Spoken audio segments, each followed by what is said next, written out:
get-go where we're kind of trying to do and find things that would work. He made it sound like we are really invested. The lineup for the Red Sox looks like this. Rob Refsnyder banged himself up yesterday. He was originally in the starting lineup and hitting leadoff. He's been replaced by Romy Gonzalez, who'll be at first base. This is a faster team with Hamilton, Rafaela, and Durant. And this is a team that's second in the American League in stolen bases with 90 of them. Yeah, and if Paxton is a little bit wild and out of the zone, I wouldn't be surprised to see the Red Sox offense start trying to press and push the envelope on their defense. Strikeout rate 16%. That's a career low for him. His walk rate is a career high walk rate. Why? Well, he gets behind, and then as his manager said, sometimes he starts to nibble, tries to be too perfect. Yeah, I think they probably would be happy 2 times through the order, although they need length. But when you think about James Paxton and his career, you know, you look at the velocity drop. Certainly that carries over to his other pitches as well, and the 4-seam usage you see there in the curveball. You know, one thing leads to another. If you lose a couple ticks on your fastball, you lose a couple ticks on your curveball, and that makes you have to be that much more perfect and fine and hit good location. They call him the Big Maple, partly because he's big. He's 6'4", 212. He's 35 years old. And you get a double dose of Major League Baseball over on ESPN2. We will start airing our Statcast edition, which begins this week. We've got 5 of those, so we look forward to hearing Kevin, Mike Petriello, of course, and our guy Trevor May as part of our Statcast edition over on ESPN2. Back here, Eduardo Perez, David Cohen, Carl Ravitch. We are just about set for first pitch. And as we get set for first pitch, 87 degrees here in Dodger Stadium. They have been treated to 2 phenomenal games. Roby Gonzalez, the right-handed hitter, will lead off against Paxton. And he swings at the first one, drives it to left. Hernandez goes back. It's over Teoscar's head.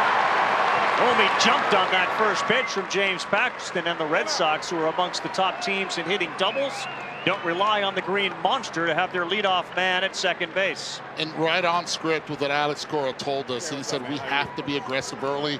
Romy Gonzalez, aggressive right out of the get-go, and during the daytime, and it's still daytime here, guys, in the West Coast, ball travels well, and it got Teoscar Hernandez on that one. So a good start for the Red Sox, and again, Gonzalez, a double, and now Jarren Duran, who's gone the other way this season. He was really good last year's second half, and he's put together obviously an all-star first half. Paxton's first one in there for a strike. The fastball, keep an eye on that velocity around 91.8 coming in. You see those numbers, 12 extra base hits allowed over the previous 3 starts, already 1 tonight. Infield shifted up the middle for Duran. He swings it. He drives one to left center field. Pages goes back. He watches it leave the other way. And the All-Star MVP continues a torrid start to the second half with a bomb, his 12th. 3 pitches, 2-0 Boston. It's an opposite field jack right there, too. And James Paxton, who has been so good once he gets ahead of hitters 0-1, was not able to get the All-Star MVP on that one. Watch this fastball up in the zone, and Jared treating his hometown folks with another 3 turns around the bases. Up and out over the plate, up and out over the wall. Yeah, and Tyler O'Neill, who hit 2 last night, now goes and looks at a called strike 1. Wow, a late arriving crowd in Los Angeles. You come in and you look at the scoreboard like, wait, is this last night's game continuing, or we already missed something? And they missed a Jarren Duran left field shot that traveled 404 feet. Boston traditionally is not a big first pitch swinging team. That one buzzes O'Neill. It's 1-2.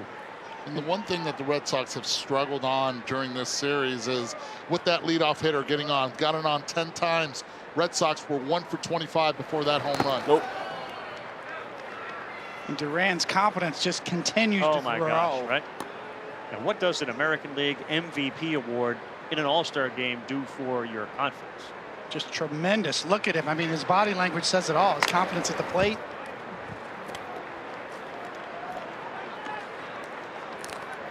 You know, the hardest thing to do when you get to the big leagues is a sense of belonging, right? Do I belong? Am I here to stay?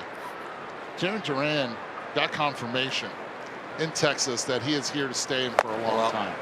Yeah, outside to O'Neill, 3-2. All right, Coney, put yourself in Paxton's shoes. It's rare that you were there, but you've thrown 3 pitches. You're down 2-0.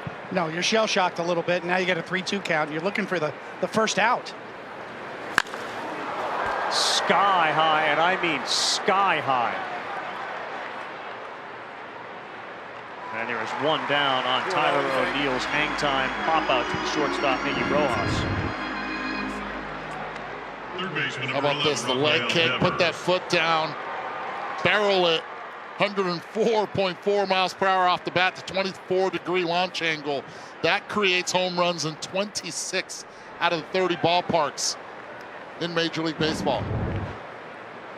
And here is Devers, who we talked about at the top. Well, swinging at the first one, but an off-speed pitch is right down the middle for strike 1.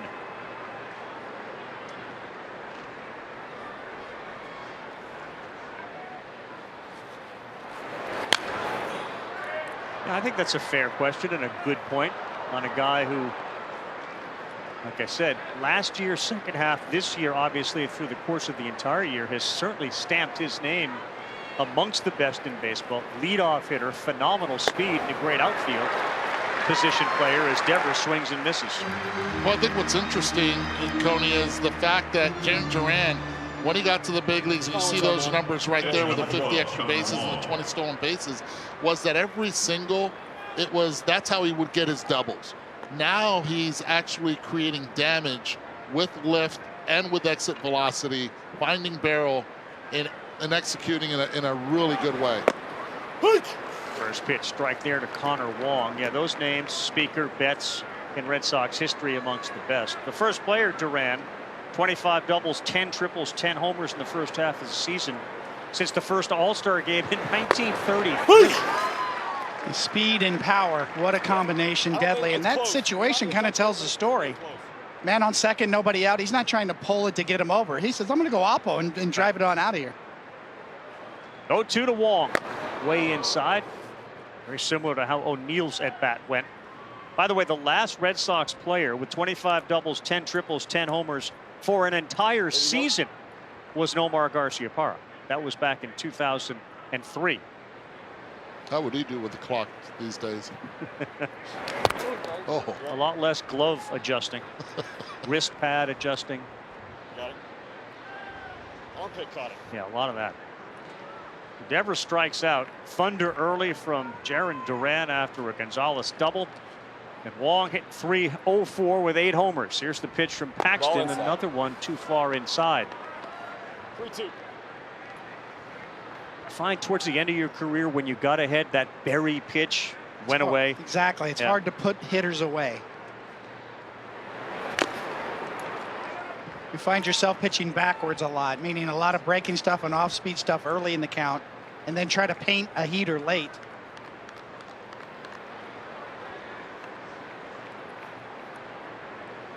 you know, the one thing I'll tell you right now, that dugout, not panicking at all, because they've already come back to the Red Sox not once but twice already in the series. 3-2 to Wong. Ball inside. That's going to be ball 4.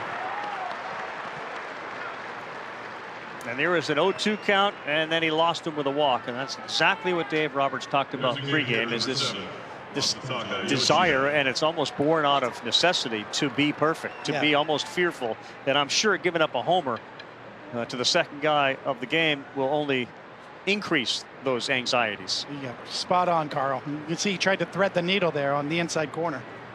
Runner goes. Yoshida looks at a ball, throw in the dirt, and the tag applied. They say safe on a steal by Wong.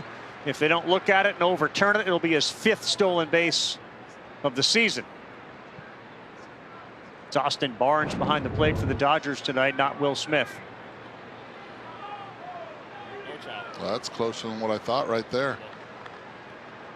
I will say this, though. It's first move. Paxton very quick. Barnes trying to get rid of it as fast as he could.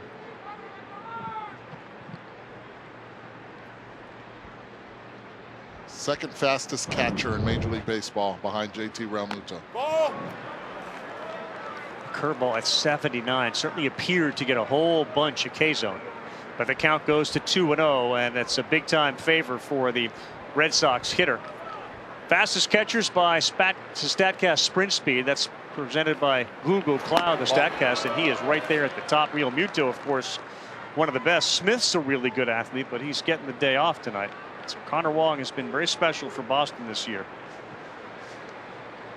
One of the things you look for, players get better within the system. Duran's a great example. Wong is another great example. Awful. And Paxton has missed on 8 of his last 9, and that's back-to-back walks.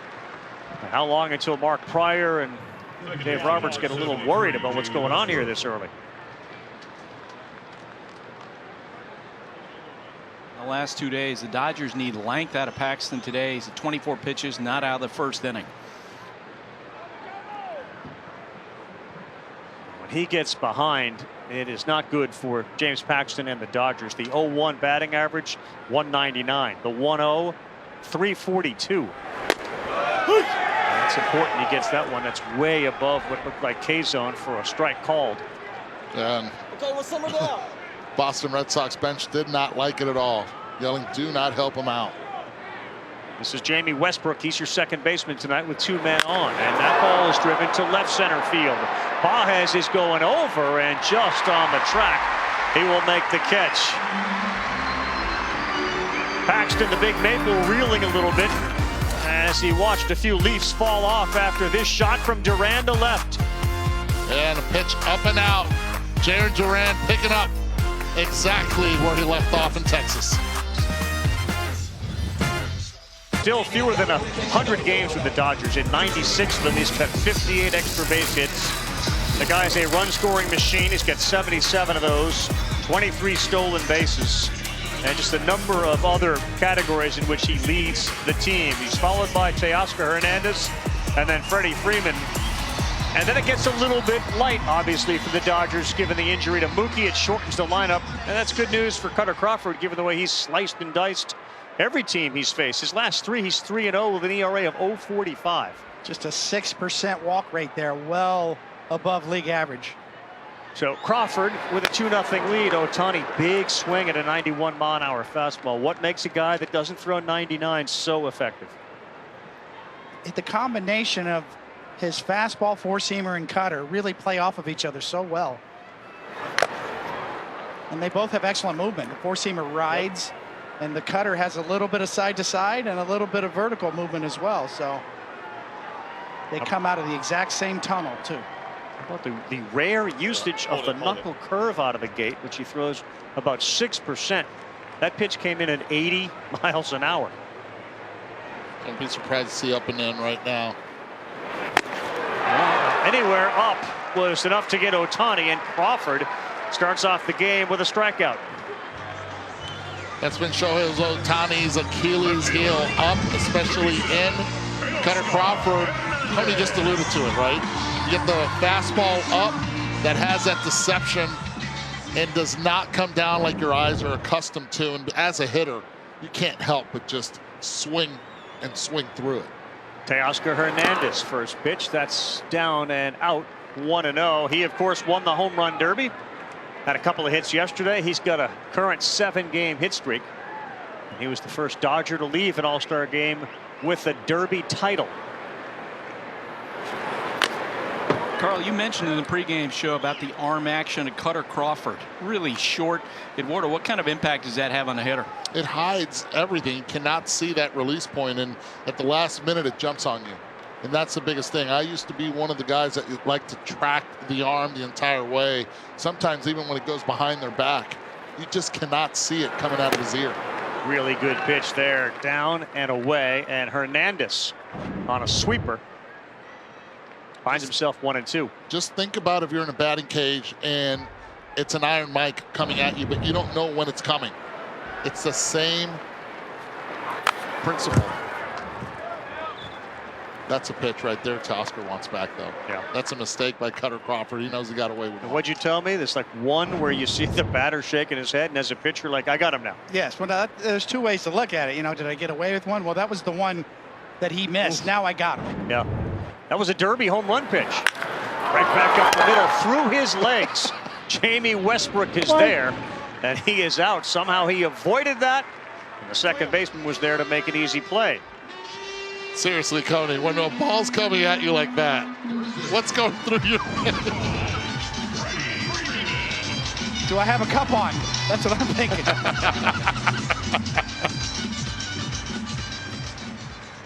Whoa. Here is Freddie Freeman. He's the first baseman. Sitting on 498 career doubles.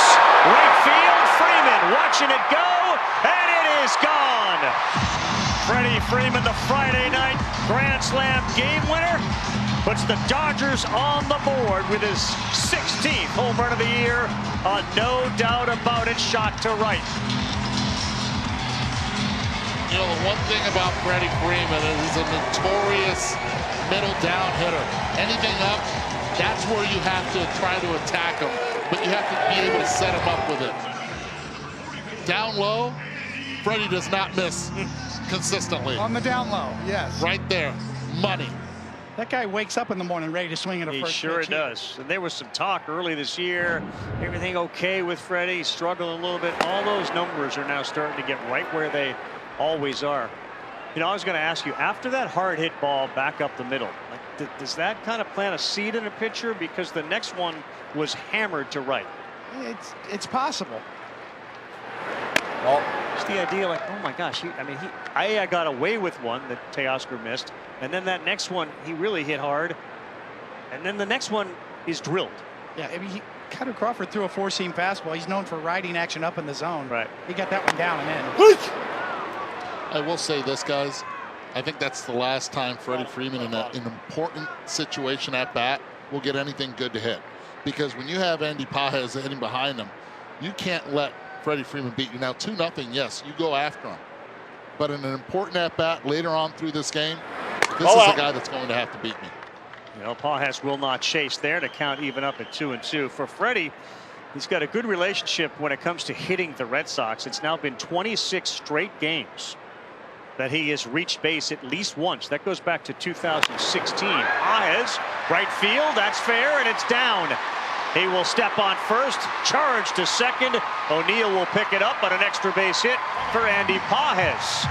And back-to-back extra base hits for the Dodgers have them in business. A double for the center fielder. Guys, that's a really good at-bat, because on the third pitch of the at-bat, he did not like the fastball that was called on him. Then all of a sudden he allows it to get deep and hits it like it was playing a video game. Going the other way with 2 strikes, opening up the zone, and getting himself in scoring position with 2 outs. So the theme for the Red Sox and Andrew Bailey, their pitching coaches, to stay away from bad fastballs this year. Well, we've seen 2 bad fastballs in the first inning. Yeah, here's Gavin Lux. That's a good point. They don't throw many fastballs. Cutter Crawford is sort of the exception to the Red Sox rule when it comes to pitching, but he's been so good with that.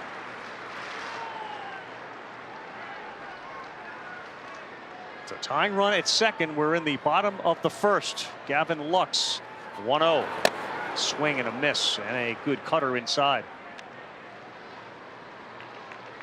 Yeah, Freddie's warming up with the summer. His 3rd longest home run of the season, and it tied him for the 2nd hardest hit homer that he's had all year. Lux homered yesterday, swing and a miss there, and back-to-back cutters. Better time out right here. He brought up video games with Pages. I did. Here we go. You guys know that game, The Show, MLB The Show, that's voiced by John Shambi and Chris Singleton. Andy Pages was actually last year the #1 video game player in the world. According to The Show, when you have all the gamers playing, that man right there wearing number 44 in the big leagues. So I had a conversation with him a couple weeks ago at Yankee Stadium, and I asked him, I said, has that helped you at all? As, you know, playing the big league? He said, absolutely. I know what the pitchers throw and what their strengths are because of The Show.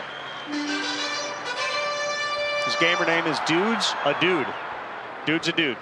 And he certainly is when it comes to video games, and he has been here lately.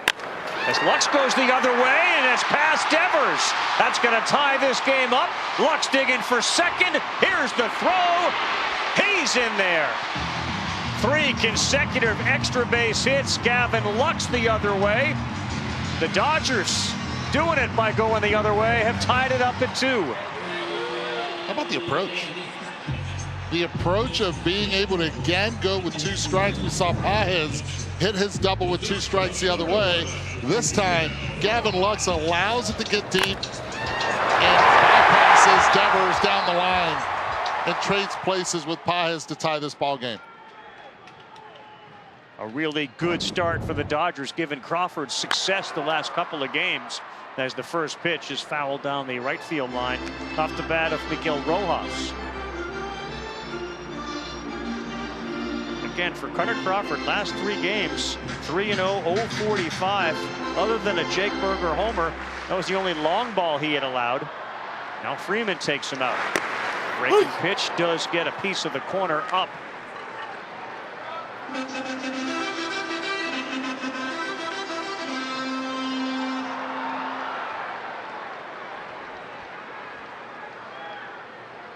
The 0-2 to Rojas, and this one to center field. That is Cedar Rafaela. He's going to be wearing the microphone for us a little bit later on. But back to Freddie Freeman. Exit stage right. And it's Freddie time here in Dodger Stadium. That guy's a Hall of Famer, right? Yeah. It's a Hall of Fame swing. Guys by a home run derby title, and Jaron Duran walking away with the MVP. All right, big first inning. Both teams put 2 on the board, and here we start now with 8-9 and back to the top. Big time speed for the Red Sox. This is David Hamilton, who's the shortstop. He's a high school quarterback. In fact, when you asked him about his high school play, he said, I was a kicker, punter, kick returner, quarterback, cornerback, whatever. Everything. I did everything. Ball out. That's funny. It is funny, and he's lightning fast. Of course, while he was trying to do all those things, University of Texas, he lost a year to an Achilles injury from a scooter accident that he had. The scooter he was on hit a pothole and basically slashed his Achilles, and there was real concern, because that's what's getting him to the next level of sports, were his feet. And he has vowed, I'm not riding any scooters ever again. 2-2.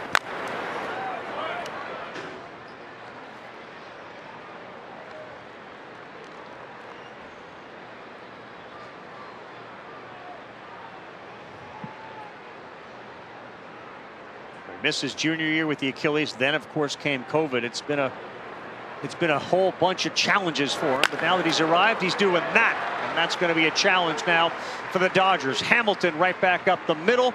Takes a wide turn, and he will head back to Paxton. The leadoff man is aboard for the second time in 2 innings. It's going to be one of those games, right? It's got that feel to it. Kept the ball up again. Now you got the speedster up with 23 bags so far this season, and a lot of speed at the plate as well.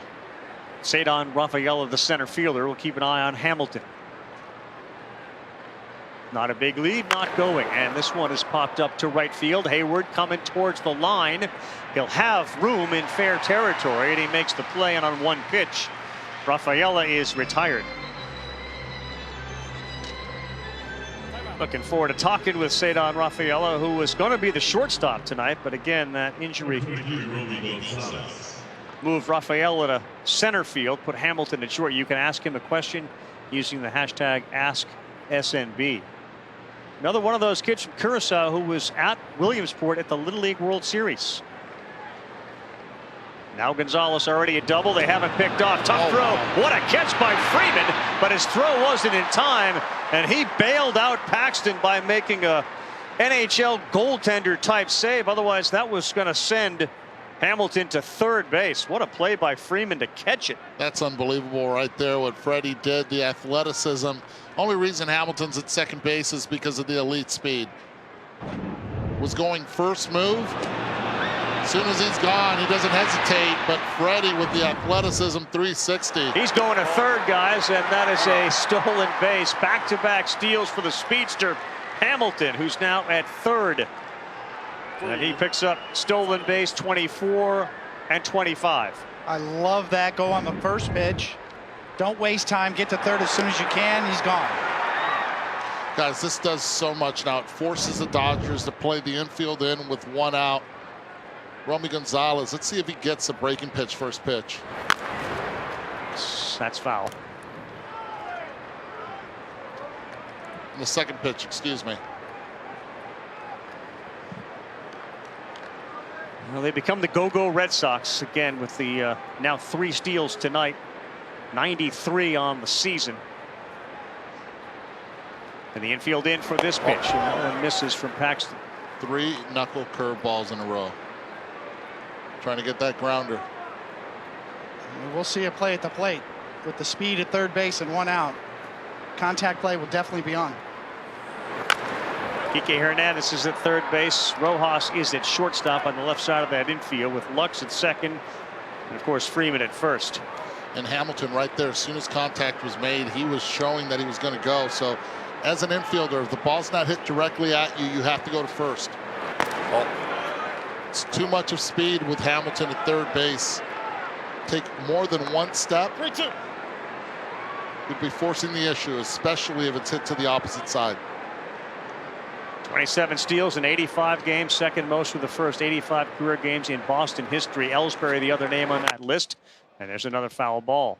You know, these are not your grandfather's Red Sox. No, right? no. It's a different style, and it's fun to watch. A lot of athleticism. This is not Tommy Harper out here? Yeah, this is not. It's not Jim Rice, you know, and Yaz. And these guys are great Hall of Famers. Right field towards the line, and it will be foul. Yeah, early on, what you're certainly seeing, there's no swing and miss. When the Red Sox are fouling balls off, squaring balls up. I get the feeling that Alex Cora loves managing this team. Yes. There's a lot of maneuvering he can do, get the runners moving on the bases. Good pitch. There is a swing and miss. Knuckle curve to get him on what was the 4th plate appearance of 6 or more pitches through the first 10 hitters for Paxton. Number 16, Jared Duran. Get another look. That's a good one there. You can see that had good rotation on it. Good vertical movement, straight down. That brings up the home run hitter, Jaron Duran. That's in there for a strike. Guys, ever since the first 2 batters, Romy Gonzalez and Jaron Duran, man on the mound has decided to throw that breaking pitch as his swing and miss, as his go-to pitch. Has to. Back up the middle. That is exactly where the shortstop was playing, and Duran is out. We've seen a couple of hard hit balls from each team right back through the pitcher's legs, and both have resulted in outs. That's a big one there for Paxton. We'll talk with Ceddanne Rafaela when we come back. Bottom of the second, let's reintroduce everybody to the Red Sox center fielder. My name is Ceddanne Rafaela. I'm in position in left field. My favorite baseball player is Derek Jeter. Favorite player, Derek Jeter, and I don't know if you remember this, Ceddanne, as Hayward steps in. No. Yes, I do. But you also did like a backflip. Remember that? Yes, I do remember. Now, can you still do that? Yes. Sometimes when I finish workout, I do a couple times. Is that right? Ceddanne in center field right now. The next pitch to Hayward is inside. So how difficult is this? You've been at shortstop. You've been really good there. You've been in center field. Like, you were going to be the shortstop tonight. Now you're in center field. Tell us about dealing with both positions. Yeah, I mean, it's all preparation. I think in my mind I know my role, and I know I have to help the team out. So it's all preparation for me. Hayward pulls it on the ground, smothered over there. And Crawford got his foot down. What a play, by Romy Gonzalez. Yeah, that's the benefit you have of having a middle infielder playing the corner spot, right? Romy Gonzalez playing first base in the absence of Tristan Casas, as he's hurt. Really nice, keeping that glove down. The feed could have been better, and he tapped himself on the chest, but give a lot of credit to Cutter Crawford adjusting and then stepping on that base. Here is Kike Hernandez. He was really the hero last night for the Dodgers. Twice tied the game up in the 9th and the 10th. And he looks at a strike one.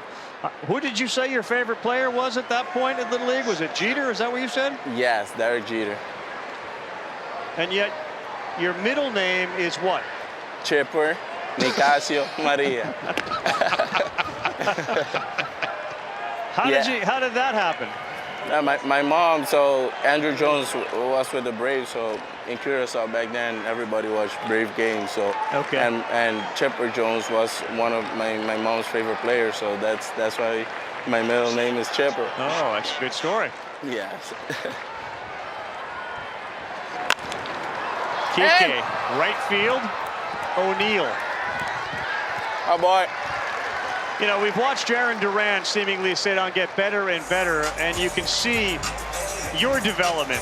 What is it about the organization that has allowed you to become a better player? What are some of the things they try to instill in the player?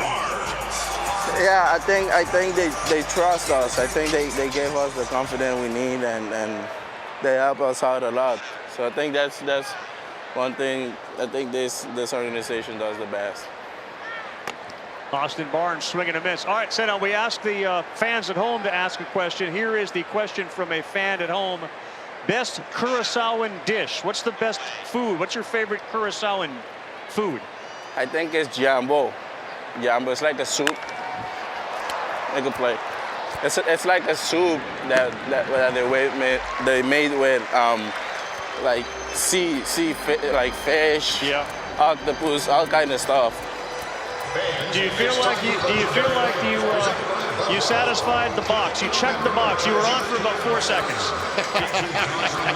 Yeah. That was fast. Sorry, I didn't hear you guys right there. We got a chance to know you and learn about the middle name. We appreciate it, Zaydan. Appreciate you guys. Bye-bye.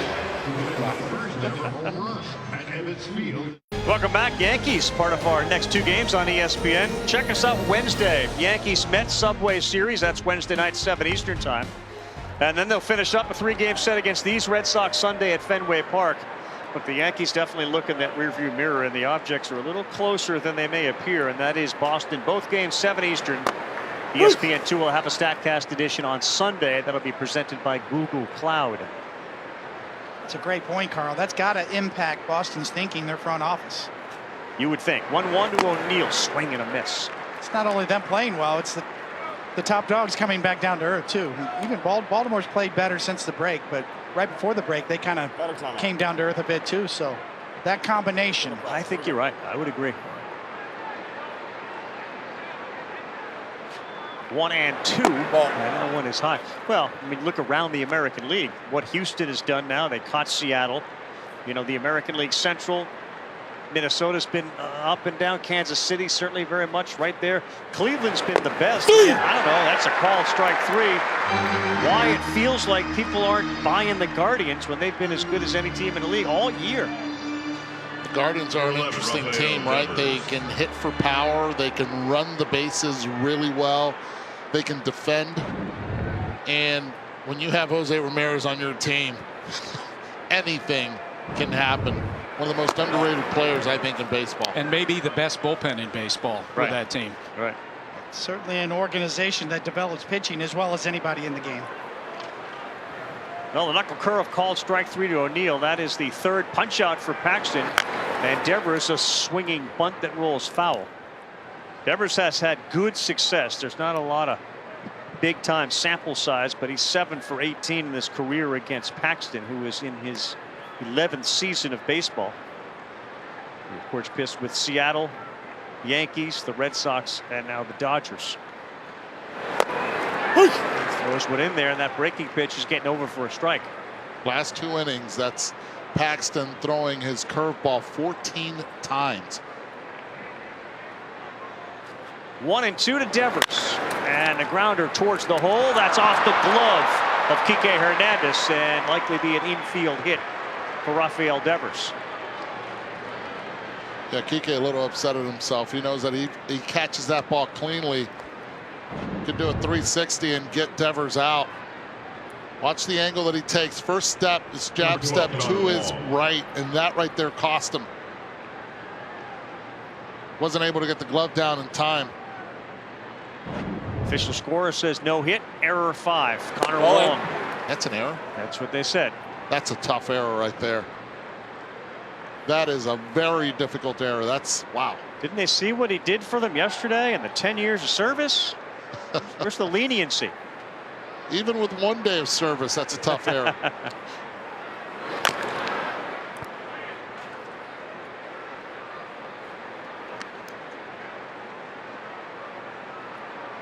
You know, you see pitchers after this many years and these injuries where you lose some of your stuff, and then you have to, again, kind of relearn how to pitch. Paxton's relied on that upper curve as Wong turns one around that's going to go foul. How difficult is that? Like, what's the period of time where you go through this transition and you realize, you know what, I'm going to be okay, or I'm in real trouble? Yeah, that is a great question, and every veteran pitcher goes through that, and you really have to sort of buy into a different style of pitching. Paxton's always been a winner. Wherever, you know, you look at his career record, and I know 1-loss record for pitchers can be overrated. It doesn't tell the whole story. But in his career, he's 71-40. Yeah. And you mentioned this year the Dodgers record in the games he starts. So he's always kind of had a knack to pitch around batters, to make pitches when he has to. Got Wong to chase up, and look, James Paxton tonight's got 4 strikeouts. Yeah, they are 13-4 in the games he starts. Now, he has benefited by having as much run support as anybody really in baseball. He gets about 6.2 runs per game. But he's got 2 punch-outs here in this inning, and now Yoshida. He lines one right at Gavin Lux, and that's a helper for James Paxton. A very efficient 3rd inning. Stay tuned. Shohei Ohtani is up when we come back. Back here in Dodger Stadium with Dodgers manager Dave Roberts. Clayton Kershaw is coming back in the next few days. What do you expect from him as he rejoins your rotation? You know, I'm excited. I think that he's over the rehab process, and I know he's chomping at the bit to get back. So he's going to go on Thursday. So I think for us, you know, 4 and 60 would be great. We got people behind them, but I think, you know, to get number 22 back in our rotation, that's a big shot in the arm. Doc, thanks. Carl, back to you. All right, Buster, thank you very much. Yeah, Kershaw coming back, but think about what they've dealt with Buehler and May and Gonsolin and Glasnow, who's also going to come back. Yamamoto.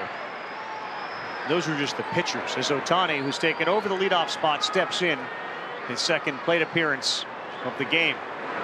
He jumped back. It wasn't that far off the plate, but it's 1-0 on a cutter. He doesn't like it there. And watch exactly where Wong's mitt is. That's where they're going to try to get him out. They still have to show him down and away. But anything middle, you're in trouble. Anything down, you're in trouble. Anything that he can get his hands extended, you're in trouble. The only place is up and in. And when hitters react like that on inside pitches, you can impact the umpire a little bit. Frank Thomas was the king of that. Yes, he was. 1-1 to Ohtani. Another one, and when you look at the location of that pitch, and a guy who's such a good hitter, you do sometimes scratch your head. Like, how did that happen? How did he miss that? Can make or break your start is when you make your mistakes and they foul them off. 1-2. Ohtani, high fly, left field. Duran is under it, and Ohtani retired for the 2nd time. He has struck out and flied out to left. All right, let's have this conversation after you watch Ohtani and the pitch that he hit from Crawford to go to left. 4-seamer. Right, that's one thing he wants to stay through the zone, afraid of the cut fastball, and when it doesn't cut, and you just don't really barrel it, don't get all of it. Just beat him enough. Yep. Teoscar Hernandez left field and foul. So Roberts is a free agent, if you will, after next season, unless the Dodgers re-sign him. Alex Cora is a free agent. He's going to be able to go anywhere if the Red Sox don't re-sign him as a manager. I'm curious what you guys think about the impact a manager can have, because it feels like that role, the responsibilities have been reduced since we started covering this game a little bit. Well, they have been. We've seen over the last 20 years, 15 years, where even the salaries have been reversed, where the general managers get the big salaries now, and the managers are kind of down the totem pole a bit. But as far as game management goes, he is widely considered to be Cora. Yes, Cora, if not the best, among the best. I'll tell you this, I think he's excellent. You're right about the in-game management. But I think even more important is what happens before and after the game, and how he manages his players, how he manages his coaches, how he manages the front office and ownership. I think that's where he is really good, and I think that's what the elite managers in today's game have to possess in order to get their players to get out of bed, leave their homes and their families, and get to their ballpark and get to the ballpark to produce. And Alex Cora does that. Dave Roberts does that as well. The things that can't be quantified. Can't, right? I mean, there's so many things that we can quantify now. You know, we go through it, you know, all day in terms of all the information we get. But the things that you can't put a number to, both of these guys are really strong at. 2-2 to Teoscar. He fouls another one off. When Counsell became a free agent, most people assumed he would have a long list of suitors. I think the same will be said about Red Sox manager and Dave Roberts, given his experience in a World Series 20. The same thing will be said about these two guys. 100%. 2-2. And this one is rocketed to right field. Did he get enough of it? O'Neill in the corner, and the Derby champion does it again. Teoscar Hernandez exits stage right. The Dodgers on top of Crawford and the Red Sox 3-2. Carl, remember the home run derby when Teoscar Hernandez was pulling off everything, hitting balls foul, and then Vladimir Guerrero Jr. came in and said, hit it to the bullpen. Aim at the bullpen. Teoscar Hernandez, after hitting that ball foul, took a step back. I'm wondering if that even touched base with 2 strikes. Hits the cutter where it's supposed to be hit the other way, allows it to travel to give the Dodgers the lead. What a year. 20 home runs for Teoscar Hernandez. Freddie Freeman next up. It's a great point, Eduardo. I mean, that was an 82-mile-an-hour sweeper that he easily could have pulled, and he stayed back and drove it inside the foul pole down the right field line. Freddie already has a homer tonight. Swing and pops this one up to center field. It's going to be playable for Rafaela, who drifts back, and he's there and under it to make the play. But boy, 1 year, $23.5 million to come to the Dodgers for Teoscar Hernandez. We saw Vlad Guerrero during the Derby wearing a Hernandez Blue Jays jersey, showing how much he missed him. And the Red Sox had an opportunity apparently to have Teoscar Hernandez, but they weren't willing to give him a 3rd year, and he wasn't willing to play the waiting game. So he takes the 1 year with more money in the 1 year than the Red Sox were offering for 2. And he came here to Los Angeles, and it's worked out fabulously for both. Yeah, that guy wants to play in the postseason. It's another reason he chose Dodger Blue. And it's a win-win also for the Red Sox because they end up with Mr. O'Neill now in right field. Yep.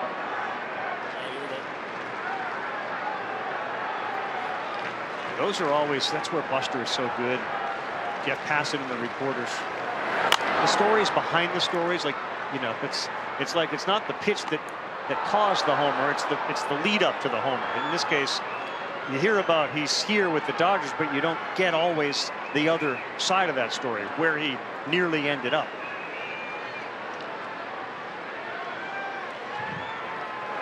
Well, Carl, there's a phrase in Spanish that says, lo que es malo para uno es bueno para otro. What's bad for one is good for another. And in this case, you get Teoscar Hernandez, who does not go to the Red Sox for security, gambles on himself, pays off for the Dodgers, and it also pays off for the Red Sox with O'Neill. Hey, early on, too, Coney, here in the 3rd inning, it feels like the Dodgers are laying off some of those fastballs that Crawford has been able to make a living on in his last 3 starts. The last take by Palmez. That time he took one that gets a corner, and it's a strikeout for Cutter Crawford. but not before another loud noise off the bat of Teoscar Hernandez. Dodgers 3, Red Sox 2 as we head to the 4th on a Sunday night. Back here at Dodger Stadium with Red Sox manager Alex Cora. Cutter Crawford has been dominant in his recent starts. Tonight, not so much. What's different in your eyes? Freddie got a pitch in his zone. He put a good swing on it, and Teoscar did what he usually does. You know, we're going to keep pounding the strike zone, so there's nothing different. Jarren Duran seems to be an ascending star. What's been different about him as he's gone through this? The consistency. I think we used to live in the roller coaster of getting hot and then going through slumps, and now everything is level. He's doing an amazing job. Alex, thanks. Hey. Happy birthday to Xander and Sander. Love you, boys. Wait. More important things to do. Two boys are 7 years old today. And they were just in town visiting after the All-Star break. They got on the airplane today and they went back home. His face lights up when he talks about his children. And also when he talked about Jarren Duran. You see the big smile on his face when Buster asked him about Duran. Yeah, there's real love there. Yeah. Respect and love, and that's what Alex Cora does with his players. Swing and a miss. How about the night James Paxton is having after that first inning? He is settled in and picks up another strikeout. I wear a few different hats as CFO. You know, sometimes it's referred to as Chief Fixing Officer. Whatever hat CFOs like Imran need to wear, Sage has tools and insights to help them knock it out of the park. Sage, helping business flow. He has struck out 3 of the last 5. He gets a 1-pitch rollover from David Hamilton. And the Big Maple is locked in right now for the Dodgers on the mound after being down 2-zip after 3 pitches. 1 for 13, a couple of walks, and 5 strikeouts after the first 3 pitches. Can you get a breakfast ball? A little mulligan? That's what happened. Ball in! Coney, you were talking about Alex Cora's face lighting up when he talked about Jarren Duran. I asked him before the game, what did you send a text to Duran when he hit that home run in the All-Star game? And he said, I love you. Said that's what he's been telling him in his text messages. He is, as you guys know, a huge advocate for Jarren Duran. And by the way, before he mentioned his kid's birthday, I was wondering why he was answering the question so quick. Now I got it. He's a former TV guy. He knows that we're up against it, so he got the birth of his 2 boys in there. He's talked about that a lot, missing them as well. That's such a big sacrifice for all major league players. It's a grind for 7 months out of the season. Rafaela on the ground to short, smothered over there. Kike Hernandez. He moved over from third to short. Rojas came out. Biggio went into third. And how about a 10-pitch Paxton inning? How about the last 48 hours for Kike? Versatility, one of the big reasons why he's been in this league so long. He can play all over the place and make a play like that. Mr. Paxton, do you love it? Well, the Hall of Fame ceremonies, of course, today inducted Todd Helton, the phenomenal first baseman for the Colorado Rockies. Adrian Beltre, who, of course, is familiar with both of these organizations on the field tonight. And Joe Mauer, as classy a guy in the class of 2024. Jim Leland gets in, and congrats to our buddy Joe Castigs, who's been calling the Red Sox games in Boston forever. He is the Ford C. Frick Award recipient, so well deserved, and the soundtrack of Boston Red Sox baseball for a long, long time.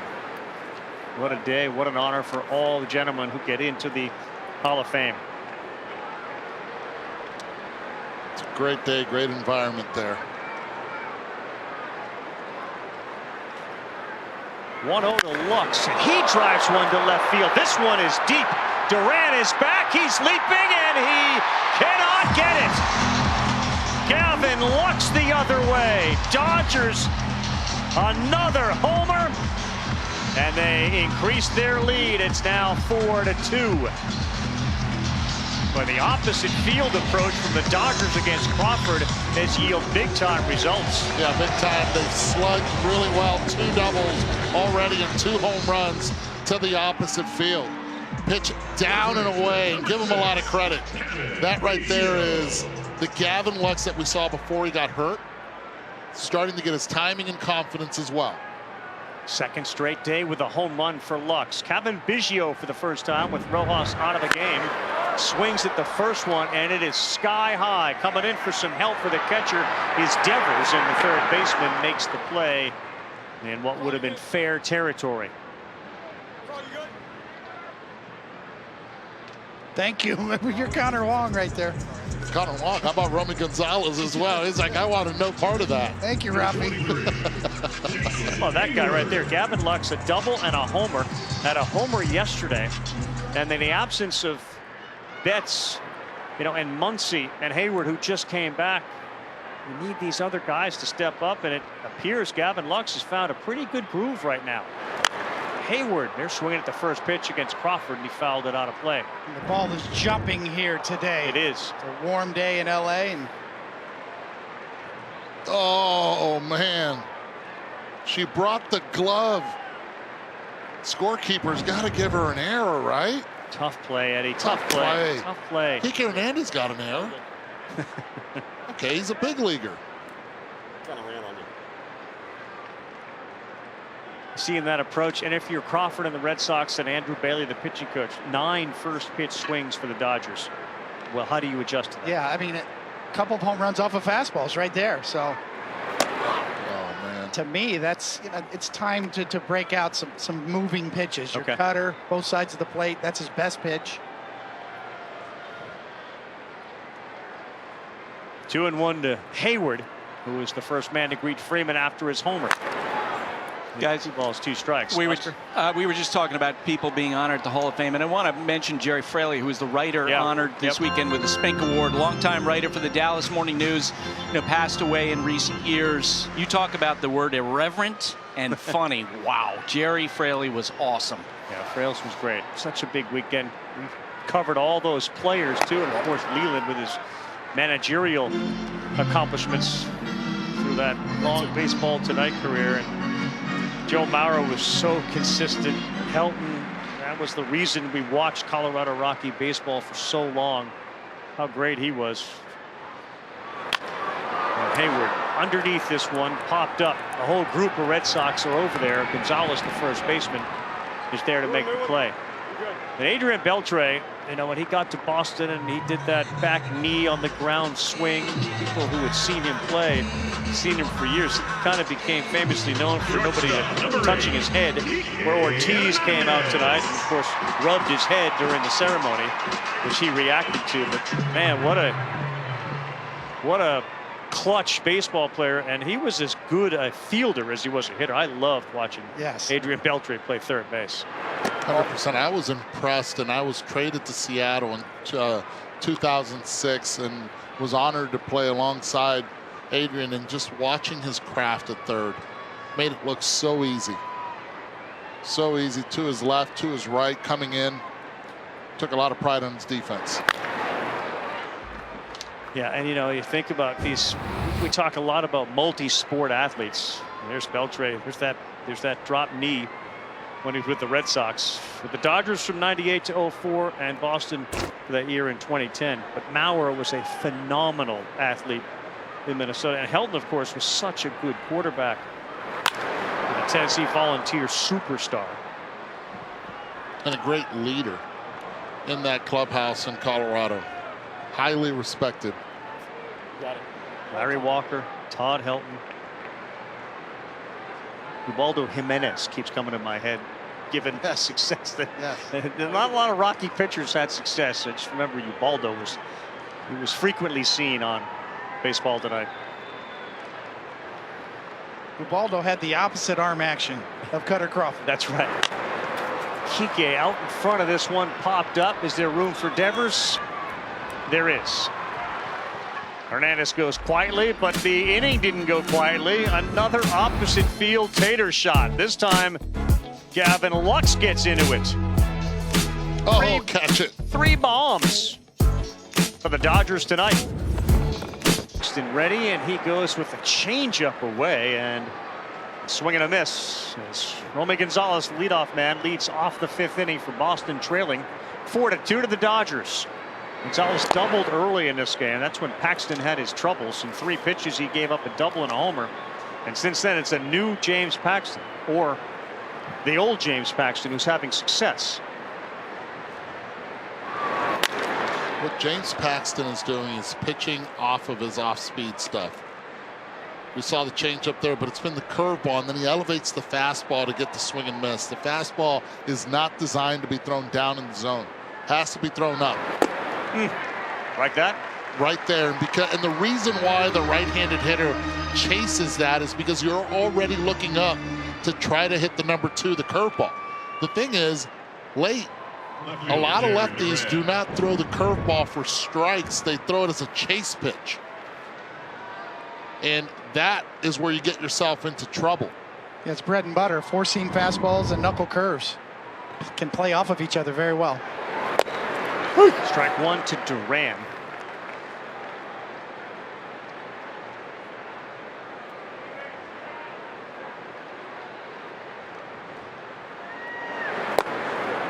That's strike 2. Paxton's getting ahead. See if he goes up top with a fastball.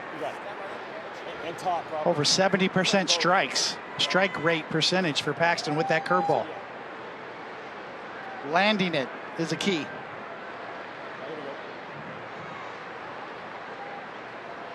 And getting ahead, 14 of his 20 first pitch strikes. The 0-2. He checked there. Take a look at the T-Mobile Sky View, the T-Mobile Multi-View, providing the best view of Jarren Duran's home run. And that one was first row as well. Fewer people. Hadn't even got in yet. Ball. Checks his swing there. Remember the name Cesar Tovar? Yes. Wins 1970. Yeah. He led the league in both doubles and triples, which is something Duran is attempting to do this season. Beaten into the ground to second. You got to get rid of it quickly, and Duran is out by half step as he busts it down there. Tovar famously played all 9 positions in the last home game of the '68 season. Pitched to start, then he caught the second, then he just moved around the entire field and played all 9 positions in a game. I don't see Duran pitching or catching at any point. It's too valuable right now.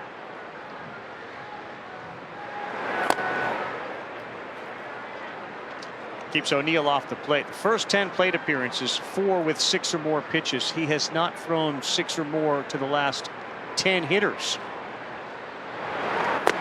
As I grew up watching WGN, listening to Steve Stone say, for all you youngsters out there, watch Jarren Duran run down the line. Routine ground ball to second base. Don't take anything for granted. Put the pressure on the defense and make them get you out. It's great. Not only is he playing for the Red Sox, he's playing. Not only is he playing for himself, he's playing for all the other 29 teams out there that are clocking him, that are watching him do his thing.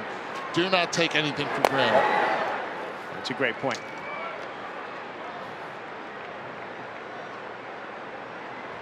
Too often ground balls result in a guy getting halfway down the line and then checking out. Ball. I mean, you look around and you see the stadium packed with people, and they pay to see the players' ability. They see to cheer their teams, but also to see them play with passion, right? To see them hustle. These fans appreciate that.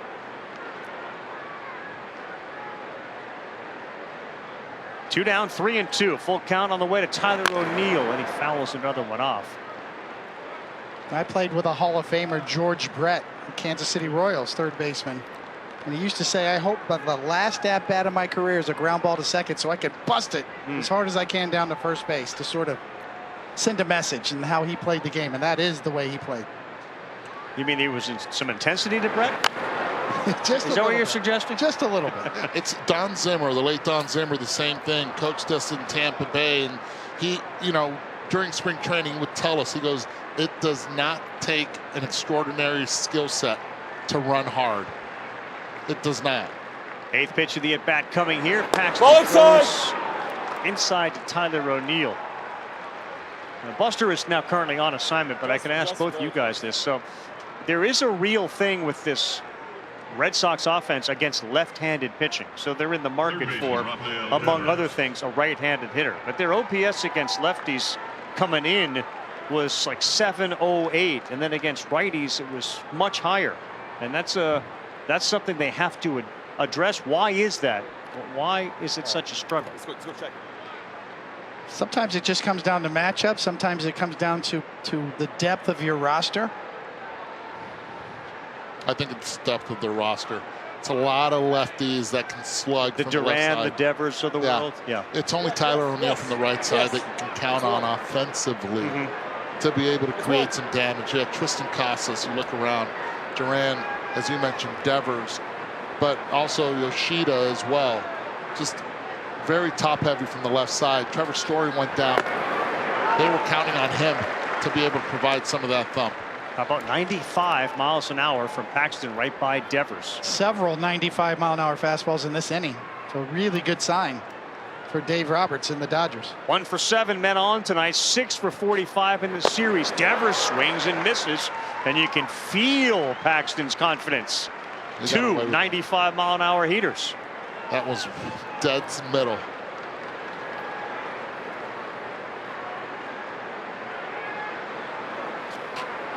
Ball out. Close. 96. What's going on? Putting the big back in the maple out there. A little bit of organic here, huh?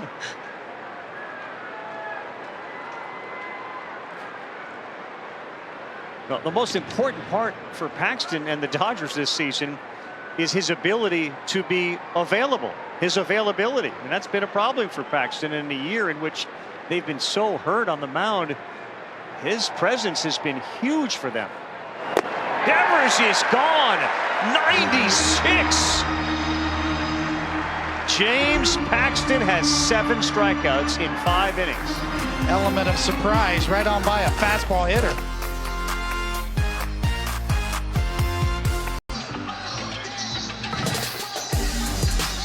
We're back on Sunday Night Baseball. Duran couldn't catch it. Presley, who apparently brought her glove, had a real chance to catch it in and out.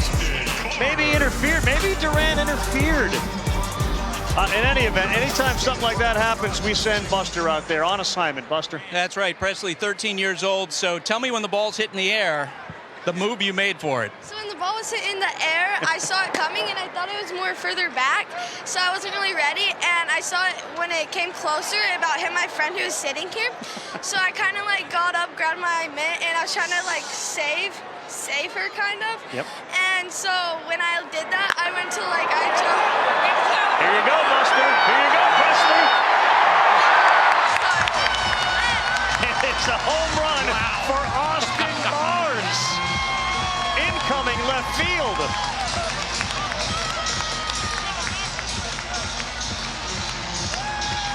How close, Buster? Close at all? Right over our heads. It's like 4 rows behind us. What's going on, Presley, with that? I was excited to catch that. That is absolutely nuts. Okay, when you went for the ball and it bounced away, what were you thinking? So I was just saying, oh shoot, but at least it didn't hit my friend who's sitting here. But I was just excited that I at least touched the ball. All right, the Dodgers saw what happened, and they wanted me to give you this. This is from the Dodger dugout. Thank you. You're welcome. Carl, back to you. Oh, that's awesome. Thank you, Buster. Lifesaver.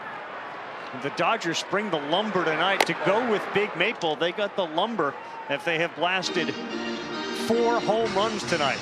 Austin Barnes, the 9-hitter, delivers, and it's 5-2 for Ohtani. He's got a 2-0 count. Crawford. Ooh. Trying to hit the 5th home run of the night. Barnes' first home run of the season, guys.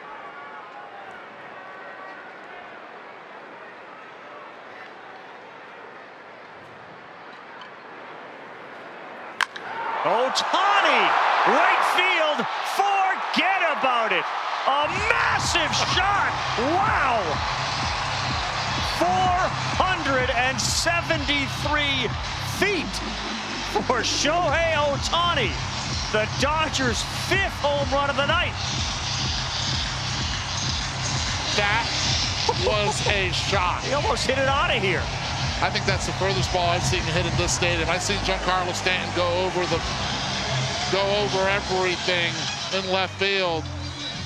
But Shohei Ohtani, and you see the distance on the top left. Ridiculous. Did that go over the roof? Is that on top of the roof? I got to see it again. I mean, people right now. Watch out. Bat goes flying. The grounder is short. That's fielded, and Teoscar is out. But most people are focused on where that Ohtani blast landed. Holy smokes.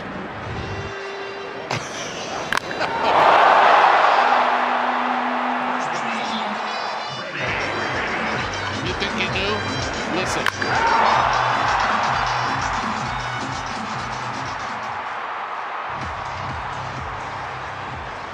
Wow. Yeah, that may have cleared the roof, Coney. The reaction of those folks there indicated it cleared it. 473 feet, according to Statcast. You know, when he used to go to Yankee Stadium, you tell this story all the time. He doesn't really take batting practice outside, but he asked, where does Stanton, where did Judge hit homers? Yes. And then he did it, right? They're looking up, and all those people back there turned around and started running for the ball. So they're pointing where it landed. Guys, watch the dugout here. When you get Major League Baseball players to do that reaction right there, that's some kind of special. The sound, definite. He has 30 home runs this season.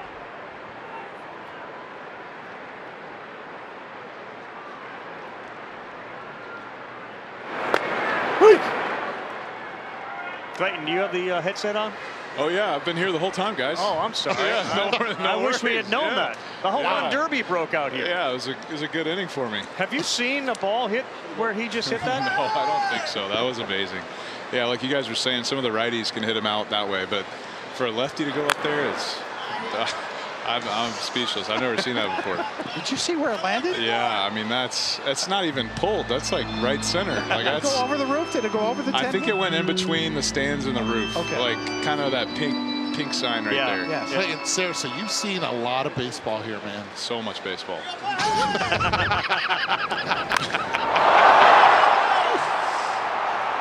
Wow. We're showing it again. I'm sure you recognize the sound.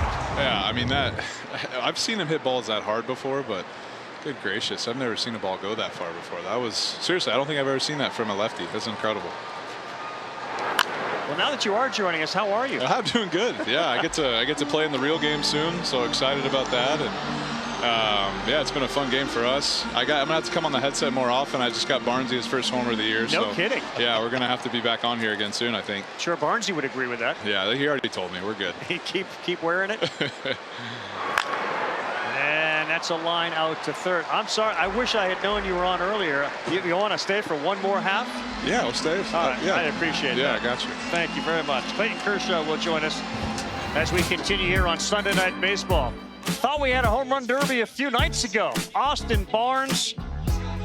With all due respect to Austin Barnes, as important as the first one was, this is the memorable one.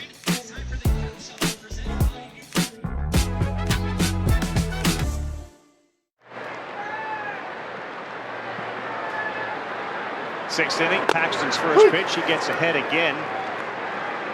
Now, Clayton Kershaw joined us last half, and I was unaware of that, so I feel terrible about not bringing him earlier. He didn't mind because the Dodgers were putting runs on the board. How about Paxton tonight? What have you seen? Yeah, I mean, his velo's gotten so much better. I think that's the crazy part. It's like he's getting stronger. You know, he's at 90 pitches now, and that last inning, you know, throwing 95, 96, which I think is probably the best of the season for him. So that's encouraging for sure. He's looked really good. You're right. These are his first and second hardest pitches of the. How does something like that happen to a pitcher? Something clicked just right there. He figured it out. So really? No, I have no idea. I don't know. You have to ask him. I don't know. I wish I could do that. That'd be awesome. You don't anticipate coming back and throwing 98, 99? No, I don't. I'm going to try to hit 90 as best I can and see if I can get some guys out. So given the injury and given, you know, as you said, I've seen a lot of baseball. You've thrown a lot of baseballs. Like what are the realistic expectations when you come back? What are your expectations?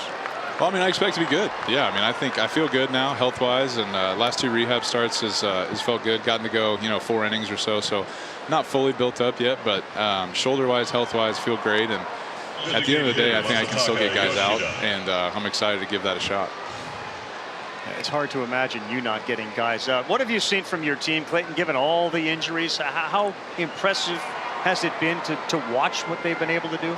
Yeah, man, it's been really impressive. I think just the guys grinding the way they have. And, that's not good, but it's been really impressive. I'm proud of our guys for doing what they've done and grinded as hard as they can.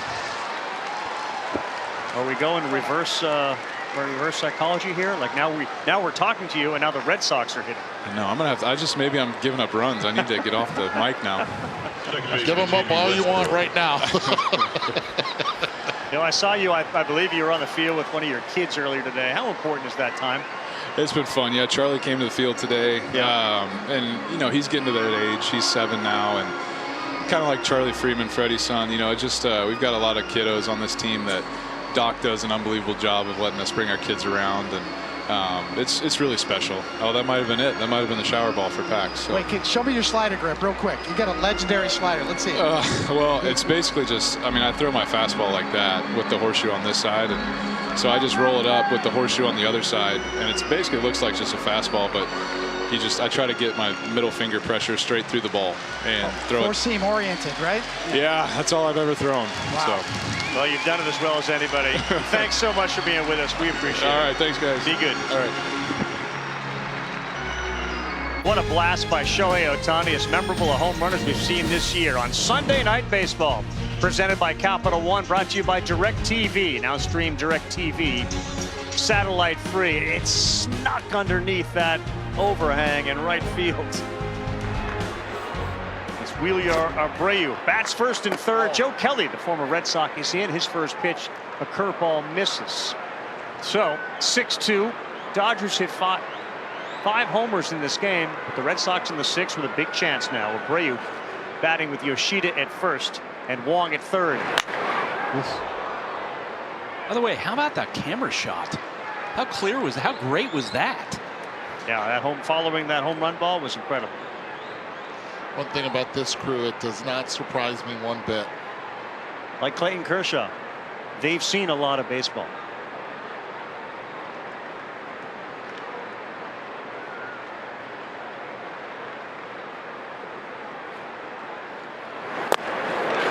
Good pitch from Joe Kelly, and man, his velocity.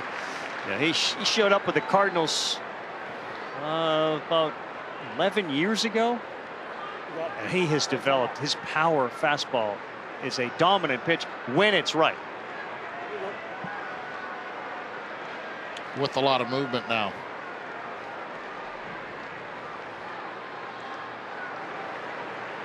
So 1-2.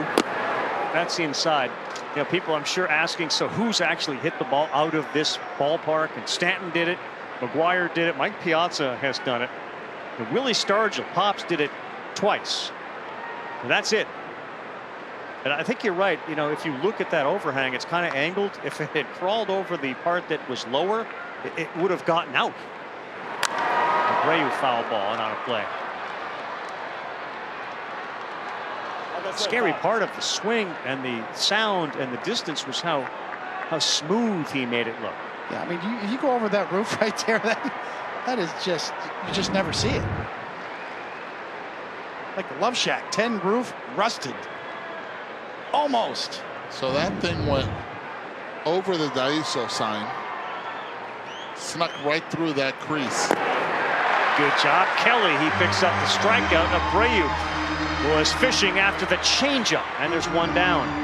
And the Boston Red Sox continue to struggle with men on base, even though in the first inning Duran did go deep. They've had opportunities. 6 for 44 now with runners on base in this series. Speedy David Hamilton, first and third, one down.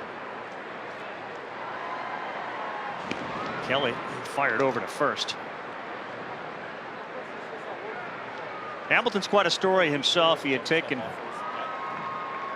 a whole bunch of runs at it. Finally gets that big call up here, and it is the speed that's going to be the difference for him. Fouled off into the glove and then out of the glove. It's really close. Rafaela, who's got home run powers in the on-deck circle. Kelly looking for a ground ball. but as difficult a guy to turn a double play on as there is.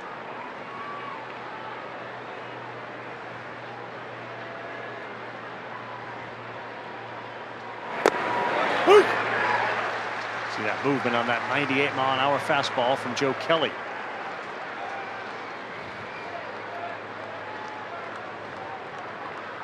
Just back, made his first appearance since the beginning of May. He was gone for 2 months with right shoulder strain. Pitched 1 inning, gave up a hit. That one's down.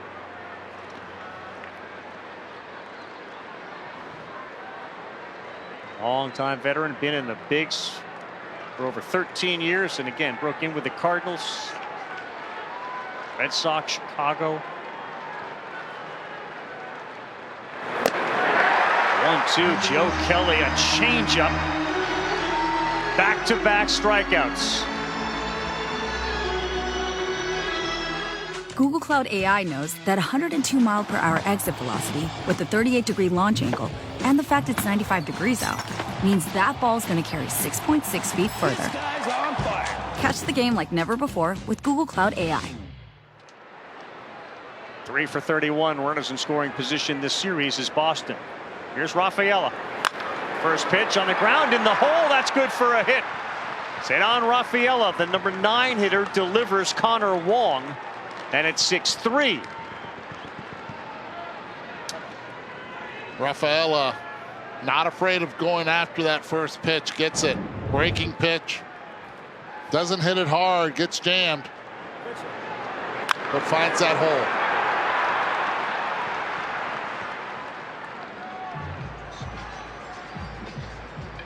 Like the Red Sox have brought Dom Smith in to pinch hit. Alex Cora called Dom. He said to us, what a story Dom Smith has been. A couple of long-time veterans in the major leagues. Dom Smith, Joe Kelly now, and Dom represents the tying run for Boston. That brings Dave Roberts out to counter the move.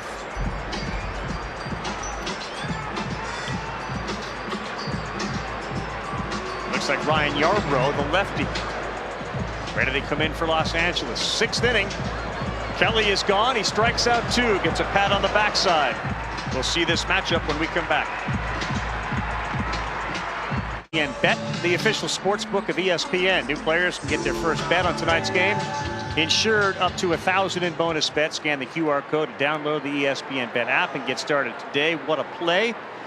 It says right now win probability upper left, despite of the fact the Red Sox have the tying run at the plate, and Dom Smith 90% chance Dodgers win. And how about Yarbrough? He throws a frisbee in there to get ahead 0-1. Slider at 89 for the lefty, who comes in 4-2 with a 3.73 ERA.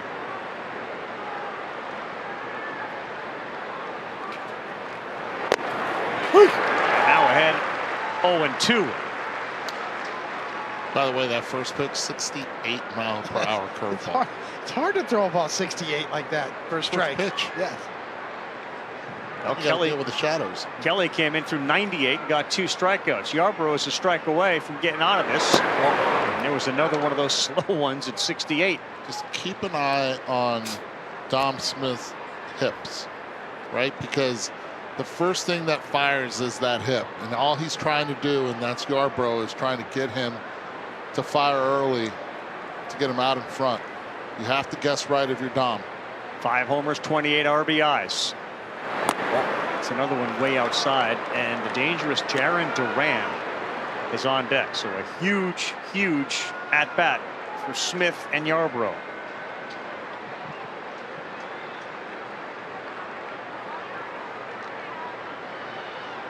The lefty is ready. Smith, left field. Teoscar back, stops, catches it, and the bullpen for the Dodgers, depleted coming into tonight, gets Kelly and Yarbrough to extinguish the fire. Cast over on ESPN2. Ideal conditions, man. If you're going to hit a ball 473 feet, be Shohei Ohtani. It's about 83 degrees. It's an ideal night. The launch angle was ideal at 28 degrees. And it's It's on the radar of air traffic control. That thing was mashed. The silence in this ballpark after the home run. No one, I think, could believe what they witnessed. Hit him that high and far. Everybody in the stadium had a chance to eyeball it. Majestic doesn't even do it justice. No, and I've noticed our pitcher has become a little more quiet. Coney's like shell-shocked. Bailey Horn now in for the Red Sox, the left-hander. Lefties have hit him a little bit. Righties have not. Lux fouls that one off. And we'll get you the changes now for Boston. Here's the ERA in 3 games at 2.45 for the strikeout rate and the walk rate. One below the average, and the walk rate also below the major league average. He hasn't pitched a lot. Try to keep this game close. 6-3 in the bottom of the 6th. Lux with a double and a homer. And he's gone. If I gave up a home run like that, Carl, yes, the next day in the clubhouse, Paul O'Neill would come to me and say, hey, how'd you hold that? Show me the grip on that one. Third baseman. And then? I can't repeat what I'd say. Just don't do it again. Hey, show me that grip. Gavin Biggio strike one. So Wilyer Abreu is in right field. Duran is in center. And Tyler O'Neill's moved over to left. Rafaela's come into play short. Hamilton is at second. And Dom Smith is at first. All the changes the Red Sox made in that inning. Watch out. Nearly got him in the back. Somehow Gavin avoided it. And guys, we got word from Miguel Rojas from the Dodgers. And Miguel Rojas, right forearm tightness is the reason why he came out of the game. That's a little troubling, and there was there was a little bit of a question. What does Mookie Betts do? Where does he play when he comes back? 2 balls and a strike. And Rojas has come out and said, I want to be a shortstop. I'm an everyday shortstop. This is over on ESPN2. If you like all those numbers and those graphics that show the slider sweeper and the hot zone for Horn, ESPN2 is your spot for a few minutes. This is what it looks like after each pitch, the velocity. You want to be a major league catcher? That's all the information you're getting before a game. And you've got to absorb it all and make the right call. Biggio pops it up. He's made a couple of plays over there. Devers in foul territory, and Biggio retired for the 2nd time since he's come in.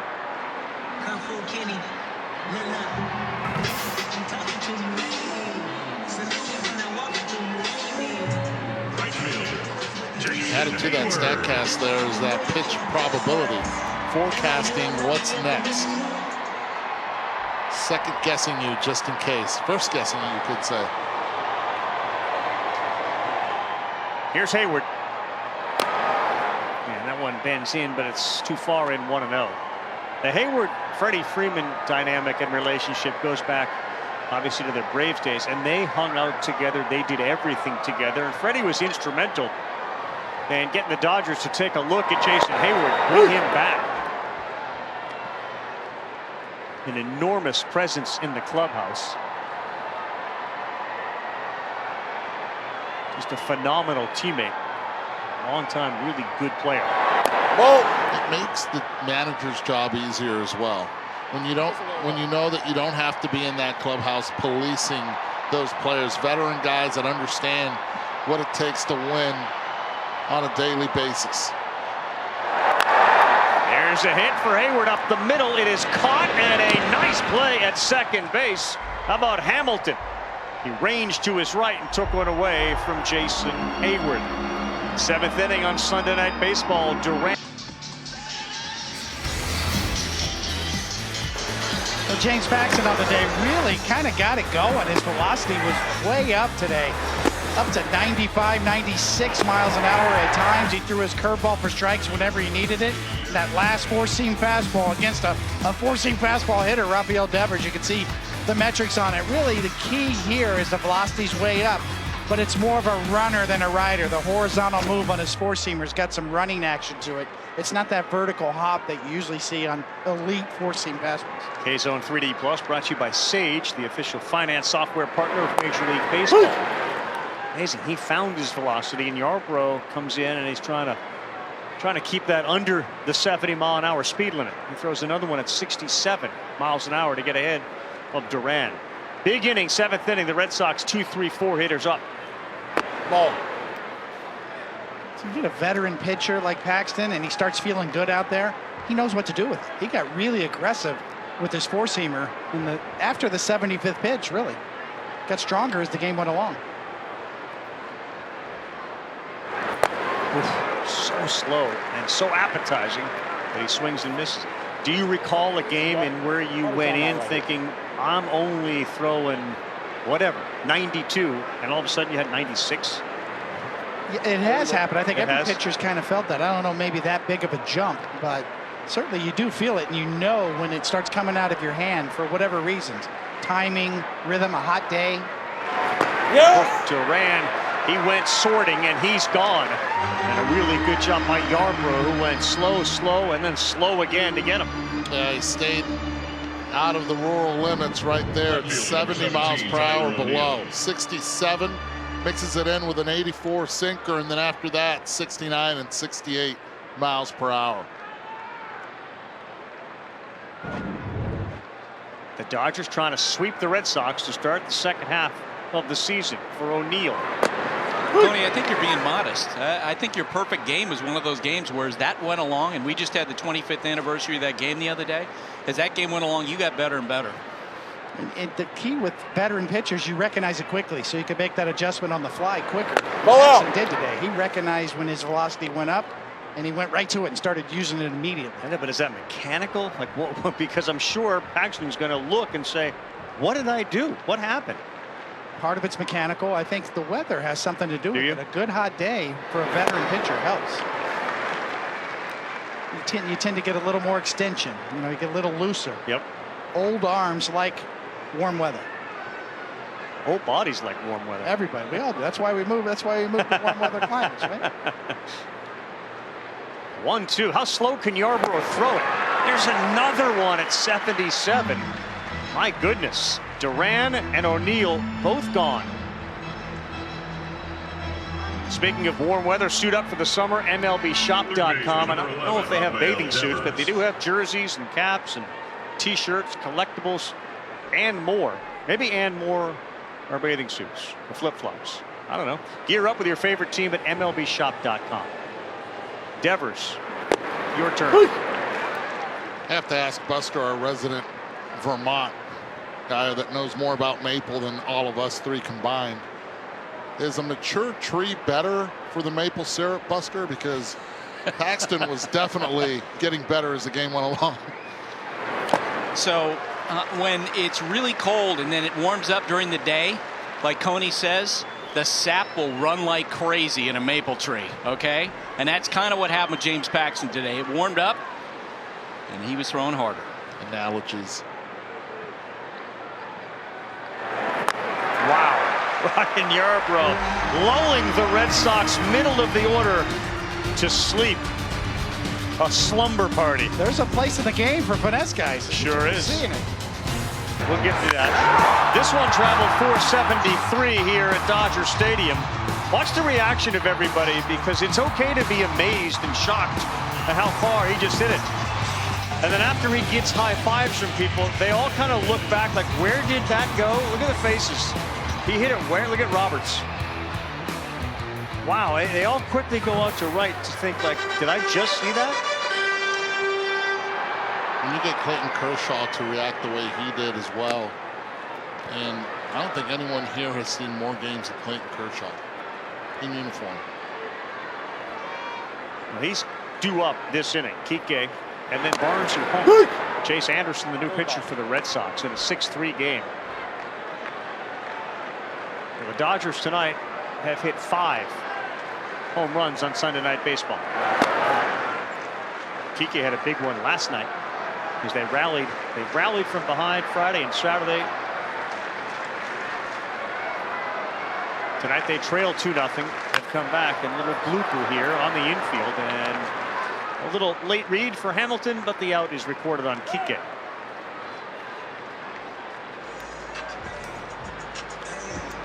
You can be part of the action like never before. Cast your vote for the MLB Player of the Game. Voting opens after the 6th inning of every game at MLB.com/POTG. Terms and conditions apply. They get 5 homers. James Paxton was the story tonight. Coming in, you didn't know that he was going to deliver an outing like that in what was the reverse lock on paper, given how good Cutter Crawford had been, and the Dodgers jumped all over him. Especially after the first inning, the first 3 pitches. We were thinking, uh-oh, here we go. It'll be a long game. Nope. Austin Barnes' home run in the 5th was his first of the season. Dave Roberts gives Will Smith the night off. Barnes steps up and goes yard for the first time. High and tight from Chase Anderson. Ohtani on deck. Going through the routine, trying to time up Anderson as Barnes pulls it foul. Buster, you think the Red Sox are in a position where the front office ownership literally is looking at game by game or series by series? There's a chance you leave Los Angeles having been swept. Yeah, given the recent history, you'd have to assume that could be a factor if they completely collapse here in the next 9 days. But just in talking with sources within the Red Sox organization, I think they recognize that this has been a special run by this team and that this is a really dangerous team. They're, you know, they have closed on the 2 teams at the top of the American League East. Yep, Barnes gone, Anderson gets him, and here comes Ohtani.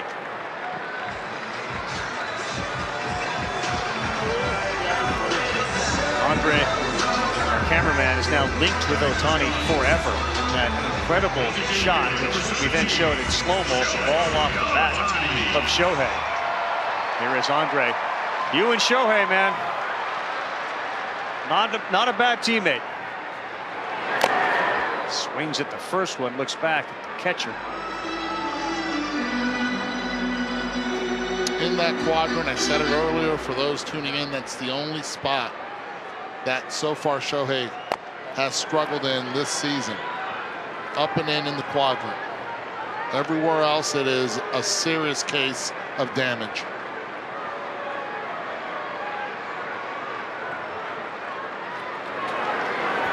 Ball. Misses 2-1. Of course, the Open Championship was on today, and Xander Schauffele won the 2nd major. I was there in 2000 when Tiger won, which gave him the career Grand Slam. Ball out. That one's outside, 3-1. And there are certain athletes who exceed expectations. Woods did it. Jordan did it. Ohtani has come here with all this fanfare from the Angels. And in a year in which he's only hitting, I think he's exceeding the expectations that even he put on himself as a multiple MVP winner, isn't he? He's making a run at winning the MVP again just as a straight DH, which is really hard to do.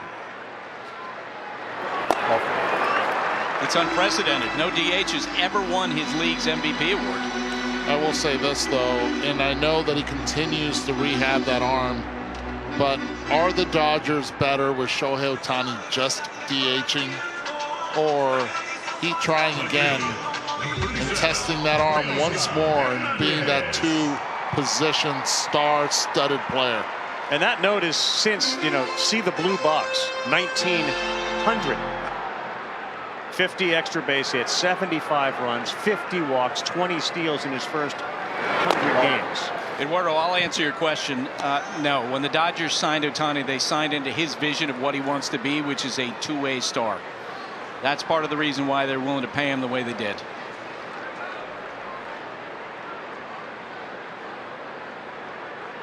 Not going, and Teoscar fouls that up. Now, I would imagine that everybody in the organization would be open to, when he pitches, if they see a dramatic decline in his hitting, then you can have that conversation. But I would think going into a season next year, assuming health, he's doing both. I agree.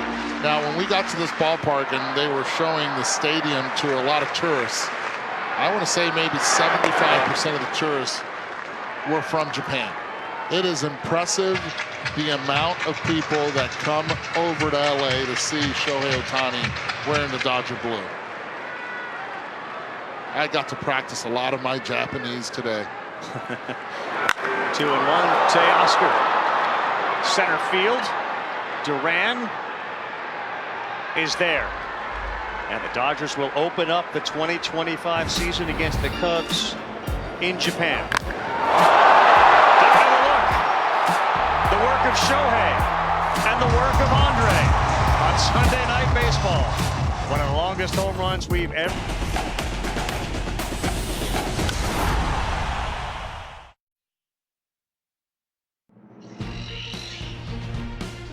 Well, here you go. Count them up. Matching the number on Freddie's uniform. The 5 Dodger home run swings on Sunday Night Baseball here on ESPN. Presented by Capital One. What's in your wallet?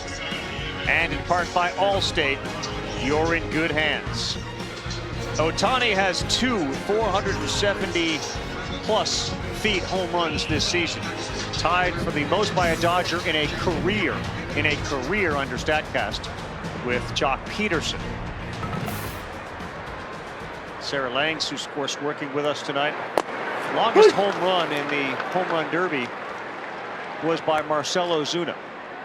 It went 473 feet. The exact distance that Ohtani's went tonight. And to the lefty on now as he faces Connor Wong. Which, with all due respect to the reasons they come up with, the home run derby in a perfect world has Ohtani and Judge and a healthy Mike Trout every year. You know, it should almost be something that if you are in the top, 5 home run hitters, you're number 1, 2, 3, 4, 5, you automatically qualify. I think there's a pathway. Because I want to see him. And you have an idea, Eduardo. I do. I personally think that it should be a tandem. And what I mean is there should be 16 home run derby participants. And the top 8, 4 from each league, would actually then be able to draft a player that is not from an organization that's represented in the top 8. And once that player gets drafted, that player then teams up. Reiner past the dive of Hernandez. That player teams up then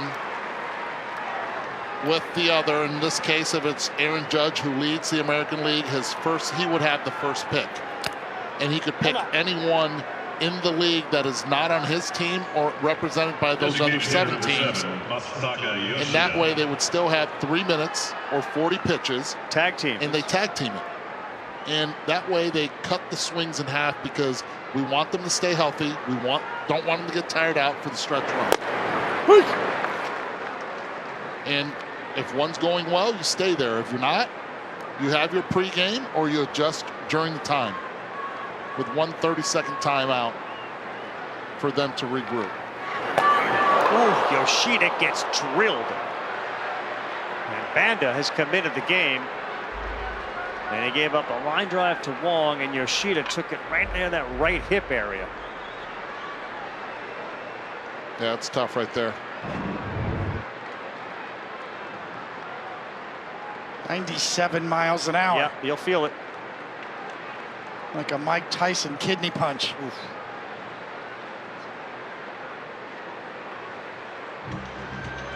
You're talking about real Mike Tyson, not Hangover Mike Tyson. No. Movie Hangover. Not Mike Tyson, Jake Paul. No, Mike Tyson 20 years ago. Well, as they tend to Yoshida, reminder, you mentioned Aaron Judge and Juan Soto, the Yankees, part of our next 2 games on ESPN. They will square off against the Mets in the Subway Series Wednesday night. Big Judge hit a homer today, 444 feet. They'll finish up a big 3-game set against these Red Sox Sunday at Fenway Park. Both games 7 Eastern, ESPN2, Statcast edition presented by Google Cloud. Did you guys tell me the ice cream machine in the commissary was broken for a while tonight? It was. And that's why you were crying? I was not happy about it. We made you happy though. Eduardo clutched up though. I think he climbed up over it and he fixed it. Did what I had to do. He got us a little sample. And the Iceman, of course, in the booth with us now, Ivan Sokowski, the Iceman, reminds us it's National Ice Cream Day. Hernandez has that meeting, and here we go again with the Red Sox tying run at the plate. They've really struggled with runners in scoring position this series. Wilyer Abreu, 8 homers. Left on left. Nobody out. Vanda misses away. Isn't it National Ice Cream Day every day? Feels that way. Right trying in the righty. Pitched last night. He's warming up in that Dodger bullpen. Dave Roberts said, if we got a chance to win it, we're going to go use the guys, even if we used them within this series. Abreu back up the middle. Scooped. Kike have a weekend. Double play and a ball right back up the middle. That's the second time today. The first time Miguel Rojas made the play up the middle. This time it's Kike Hernandez. And when that ball got past Vanda, Kike Hernandez got the pick, stepped on the bag, and then regrouped. Watch this right here. Gets set, makes a perfect throw to Freddie Freeman. Kike Hernandez back in Los Angeles and certainly having a big impact on this series. 10 years of service. For people who don't know, explain the significance of being in the majors for 10 years and how few major leaguers actually get there. Well, it's true. I mean, you are fully vested for your pension benefits at the 10-year mark. 7% of major leaguers reach 10 years of service. An amazing milestone for Kike Hernandez. Yeah, it is celebrated in major league clubhouses, and rightly so. If you're a 10-year veteran in a major league clubhouse, that's saying something.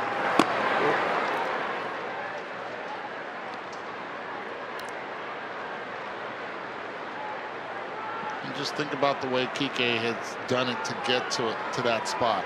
Versatility, playing all over, being that guy in the dugout to also loosen up his teammates. Swing and a miss, a big double play as the Red Sox continue to struggle in this series with runners in scoring position. Thank you, Eduardo, Cody, Buster, myself for Sunday Night Baseball. Please visit experiences.espn.com and secure your spot. Might bring some maple syrup. Buster will have his maple syrup. We got an odd one here. Kenley Jansen into the game. His team is down by 3. Pitched last night. Gave up the big homer to Kike. So it's the Red Sox and, of course, the former Dodger closer on. And he throws that cutter by Freddie Freeman. What do you think this is about? It's a good question. I mean, I know they're short out there in the Red Sox bullpen. We know Kenley loves the Dodgers, loves LA, had a long career here. Freddie, a one hopper. Smith will take care of that. Jansen's got 1 out. I'll tell you this though. If you look at Kenley Jansen, he threw 25 pitches yesterday. Horn and Anderson already pitched today, and then yesterday as well. You look at Cam Boozer threw 22 pitches. Weiser threw 28, and 15 came from Winkowski. So the reality is Alex needs innings. He needs innings right now, and he needs to keep his other arms fresh for Colorado. That's where they go next. And guys, he needs bullpen help too. I was speaking with an evaluator today who mentioned that right now, when you look at the Red Sox bullpen, it's Kenley Jansen and a bunch of youngsters. Now that Chris Martin is out. Yeah, the Martin blow was a big one for them as Pages is looking at a 1-0 count. Has to check. It's 1 ball, 1 strike. Yeah, the Red Sox head to Colorado to begin a 3-game series tomorrow. Makes you wonder, and I know Buster can answer this, is that this is a trade deadline that could go down to the wire because it's such a seller's market. Everybody needs relievers. So the ones that are available. It is interesting because a lot of times, and I understand in San Diego, they made their deals early. You know, you got Cease, you got a Rise. That happened early, but usually you get 1 or 2 that strike quickly. We haven't had that quick strike yet. Yeah, surprising. Well, I think that. Go ahead, Buster. Eduardo, I think the reason why that is because, as you mentioned, Carl, it is a seller's market. There's so few teams that declare themselves to be sellers. So if you're the White Sox and you have a Garrett Crochet, you have a Michael Kopech, right? You are the Marlins, you have Tanner Scott. You're basically setting a high price, and you're telling all these contending teams desperate for help, hey, you got to come and meet our asking price. 5 minutes before the deadline. Yeah, it may be that. Pages, thanks, a cutter up, he's gone. Yeah, the old Randy Johnson sort of after the deadline announced trade. Scan the QR code, get a free 12-ounce drip coffee at a Capital One Cafe. You can get that during any MLB Mondays throughout the 2024 MLB season. Limit 1 beverage per person per trip. That's the Capital One Cafe on MLB Mondays.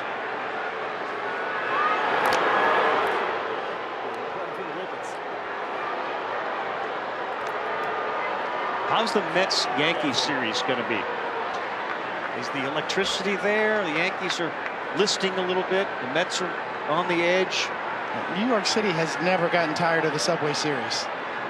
They sell out every time. The first part of the series at Citi Field went the Mets' way. And the Mets have played much better as of late. And the Yankees obviously going the other way. And the Mets are, like the Red Sox, right in that third wild card spot area. I believe currently tied with that third wild card spot. Yeah, both teams under pressure, right? Yeah. Both front offices under pressure. Good night for Lux, a double and a homer. He struck out as well as Jansen's ready and he fires. And a little blooper over the head of the shortstop, and that's going to drop. No chance for Rafaela, who's as quick as anybody to go out there and get it. Gavin Lux, 3 hits tonight. And all 3 hits to the opposite field. Look at Gavin Lux on this at-bat right here. Not afraid of getting jammed. And going the other way with it. Right here. You get that cutter. Gavin Lux filleting it in there. Love those hits. He hit that with the same velocity that Yarbrough was throwing his pitches. Right around 68 miles an hour. We try to define what deception is for pitchers, and Kenley Jansen's got it. I mean, the ball just he never releases it. You just keep waiting for him to release it. Just hesitation upon hesitation, and then he finally fires that cutter in there. And that's part of his secret sauce over his whole career as he continues to excel. This year's been another good year for him. Well, Kenley Jansen's would have been a name if the Red Sox were in the selling market as the runner goes. Pitch caught, throw down to second. Rafaela came way in front of the bag. The ball didn't travel. Not sure that was going to be enough to get Lux, but he does pick up the stolen base, and that's his 4th this year. Yeah, good call on that, Carl. Rafaela way out in front of the base, and Gavin Lux wanted to go right here and then takes off. Doesn't take a peek in, straight steal. And Rafaela catching that ball way out in front.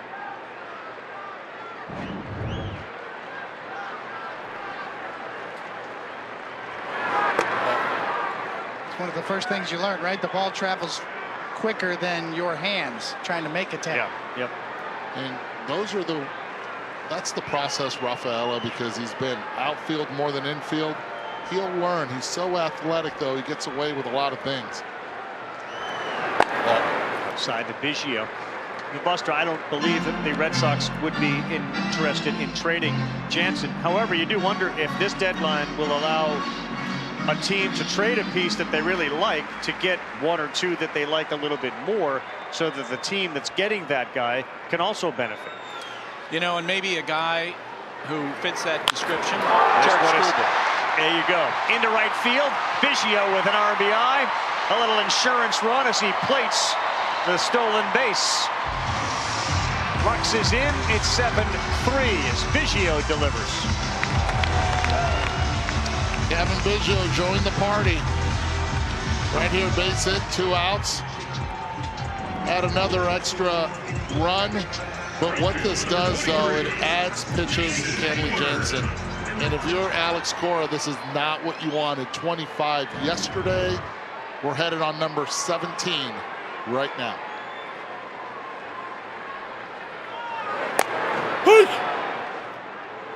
Well, they're going to send Biggio down to second. Good balk on Jansen. It's a balk. It's back to a 0-0 count. That's no longer a strike either that he threw. Surprised Jason Hayward did not swing.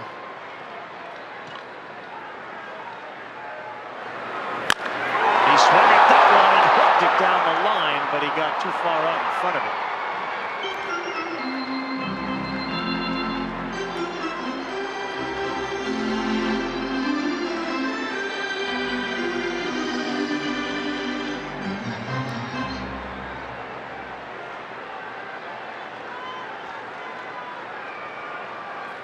Next one from Kenley.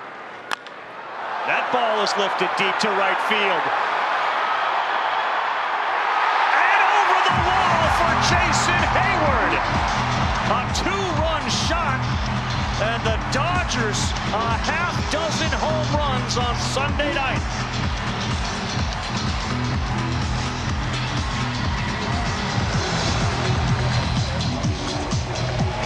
Jason Hayward, the anti-Ohtani shot. This one just crawled over the wall.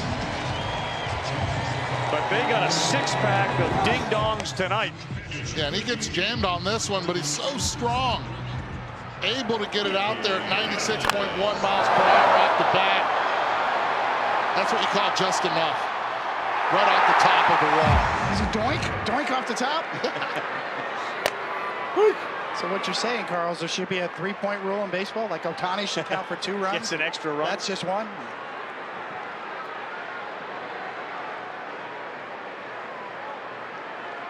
6 home runs from the Los Angeles Dodgers offense, which with all the injuries to the pitching has really carried the Dodgers. Ground ball to third, Devers. And that will do it. Kike Hernandez is out. Man, what a fireworks show. July 4th was 17 days ago. Here on July 21. Yeah, ding dong doink. That's what happened. 360 some odd feet away it lands, waving goodbye. All Dodgers tonight. Those 2 runs, the Dodgers have hit in a single game. It's now 6 this season. And it's the most since August 13th of 2022. And they went up and down the order. Freddie started it. Taylor got into it. Gavin Lux. Austin Barnes. Ohtani went forever. And then, of course, the Say Hey kid, Jason Hayward. J-Hay just over the wall and right.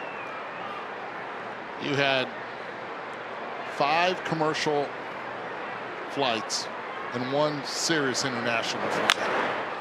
Rafael is trying to start the 9th off with a hit. That ball is trapped out there in center field. And Rafaela will lead off the 9th with a single in a 9-3 Dodger game right now. Pajas thinks he caught this baseball. But I don't think he did. First baseman number 2, Dominic Smith.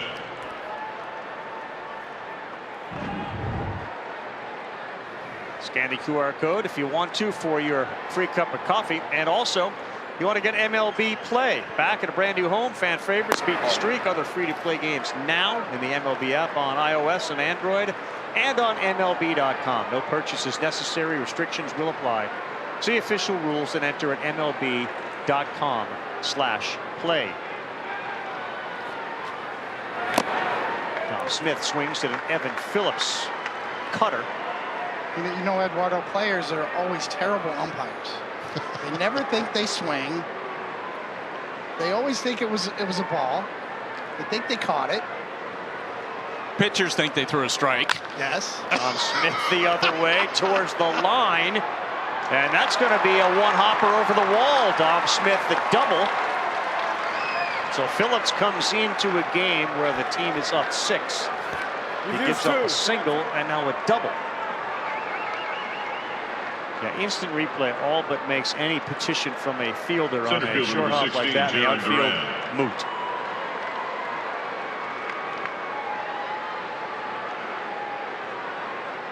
That's why we have writers vote for the Hall of Fame.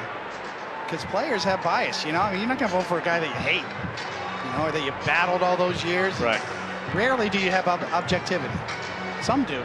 You think all writers have objectivity? Well, more than the players. All right.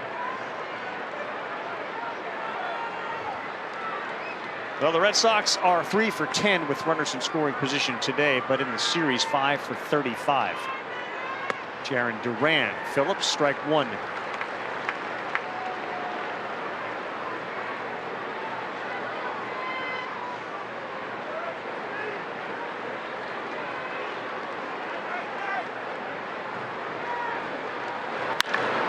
Duran hammers this one to left field. Teoscar goes back. That one goes off the bottom of the wall. Both runners are going to score. Duran's going to have a double. And Boston gets 2 on the board. Jarren Duran, a homer and a double tonight. 3 RBI. And he showed his pop the other way. Right, stay with it. We saw it in the first at-bat. Now we see it here in the top of the 9th at-bat. Another ball hit over 100 miles per hour. That leg kick. Bat head stays through the zone long enough, and Teoscar Hernandez, who makes a nice play off the wall, he understands the speed of Duran. Just throw it back in. 9-5, Duran 4 RBIs. And he now has 30 doubles on the season. O'Neill swinging for the fences and fouls that off. Look at Jarren Duran's numbers. You know, in the American League, the MVP race has sort of been just a couple of guys. Duran, he's starting to sneak into the conversation. He's a real dude, no doubt. Fewest games to 10 triples, 30 doubles, 20 steals in a season as O'Neill swings at 96 up.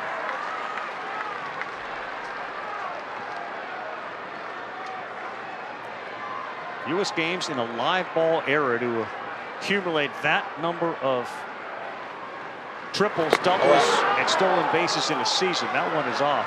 Max Carey in 1925. Shows you how good Knobloch was in 96 too.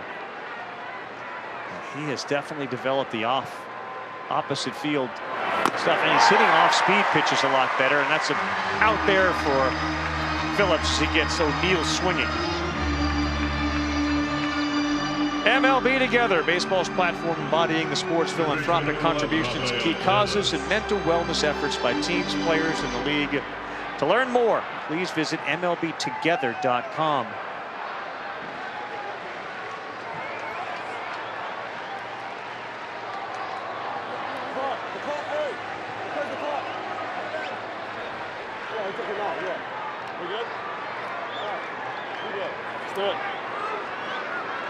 Little equipment adjustment for Austin Barnes as Devers steps in. Rafi Devers has struck out 3 times tonight, and he reached on an error.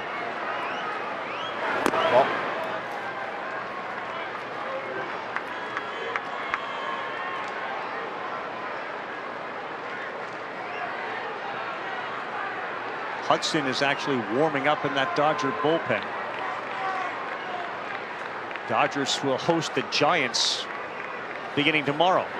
Devers holds up. That's a little high. That's a good confidence take for Rafi right there. Spit on the first one in that elevated fastball. Now he's working himself to that 2-0 count, especially after a tough day at the plate.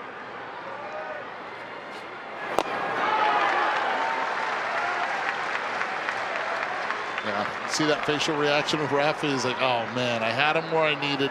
Should have taken it, did not, got over aggressive. Dodger pitchers 15 strikeouts tonight. 3 balls and a strike. That ties a season high for them, and the Red Sox on the other side with 15 strikeouts offensively also ties a season high.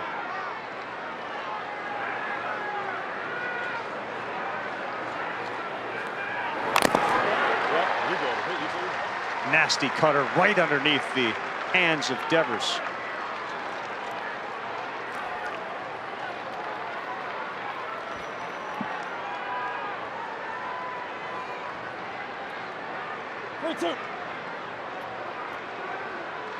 Duran out there at second, winning the MVP in the All-Star game, the first Red Sox to do that since J.D. Drew did it in 08.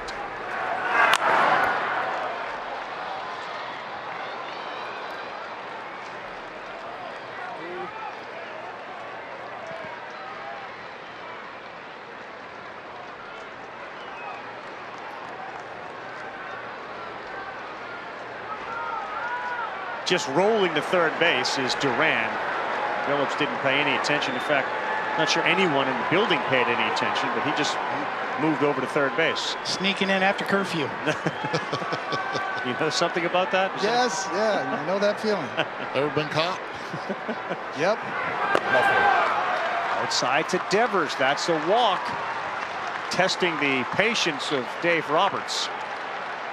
Carl, by the way, we got caught in Buffalo one time, and it was Dave Miley, our manager in Indianapolis, who we did not know put a ball at the front desk and told the front desk guy, hey, could you have the player sign it after curfew? That baseball was full of signatures. Caught. Hudson continues to warm. It's 9-5. And here's Connor Wong. Speed pitch in there for a strike. Wong, pretty good speed for a catcher.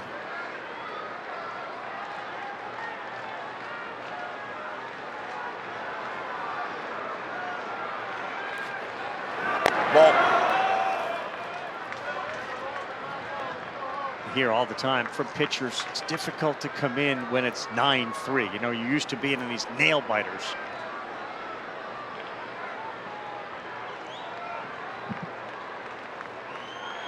Ball in. 2 balls and a strike. Yeah, there's 1 out in the 9th. The tying run's on deck. 2-1. Jason Hayward homer going to be a big home run in this game?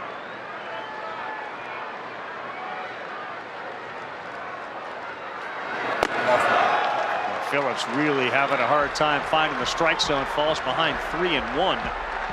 And a walk would bring the tying run to the plate. Dave Roberts on the top step of the dugout. Yeah. See what he does on 3-1.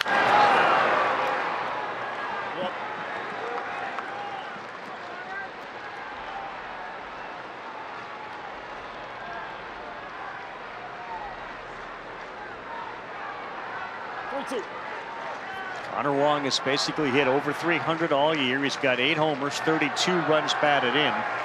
He has reached 3 times tonight with a couple of walks and a single. 3-2 pitch.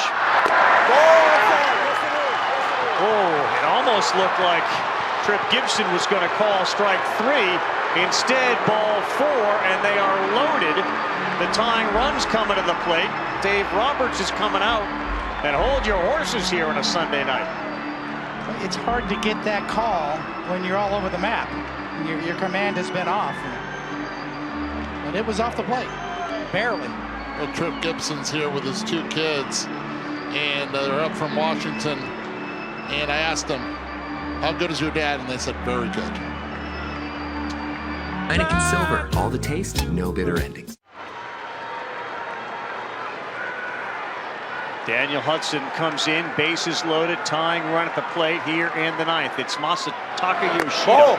And Hudson's first pitch just above the zone, ball 1. Early July, Yankee fans remember Yoshida with a huge home run off Holmes to tie that game up. He got hit by a pitch his last time up. That's in there.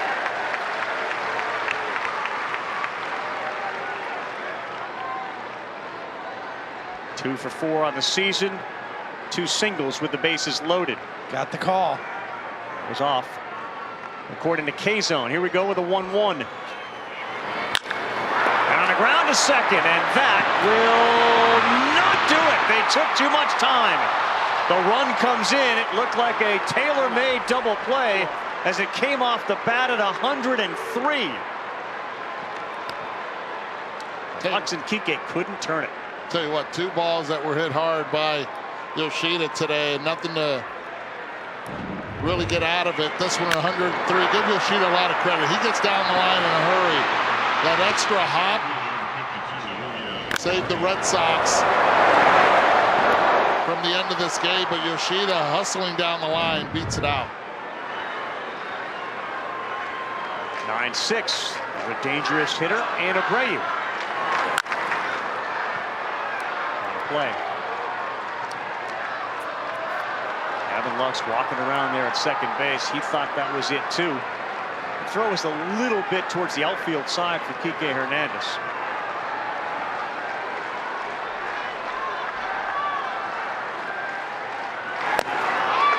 That's a fastball right by Abreu. Wow. Missed his spot. down and in. Hudson gets away with one here.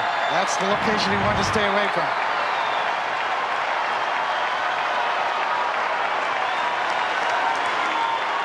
One pitch can end it, one swing can tie it.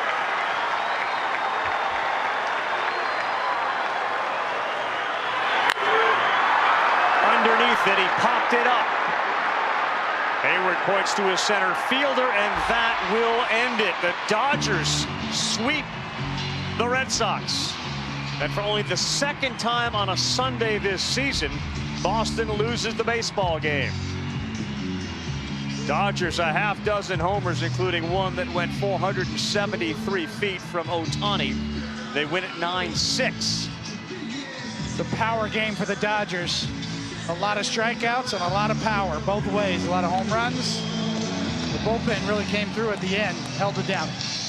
How about the strongest leadoff hitter, I think, in the game? And no, nothing to take away from Kyle Schwarber in Philly, but this guy right here putting it on and putting on a show. Shohei Ohtani, wow. 3 for 3 for the Dodgers against the Red Sox. They'll host the Giants tomorrow. Boston off to Colorado. We'll see you on Wednesday from New York for the Yankees and Mets. For Eduardo, Tony, Buster, our entire crew, I'm Carl Ravitch saying so long. It's time for Sports Center with Bucci, Michael East. Hi, Carl, guys. Thank you so much.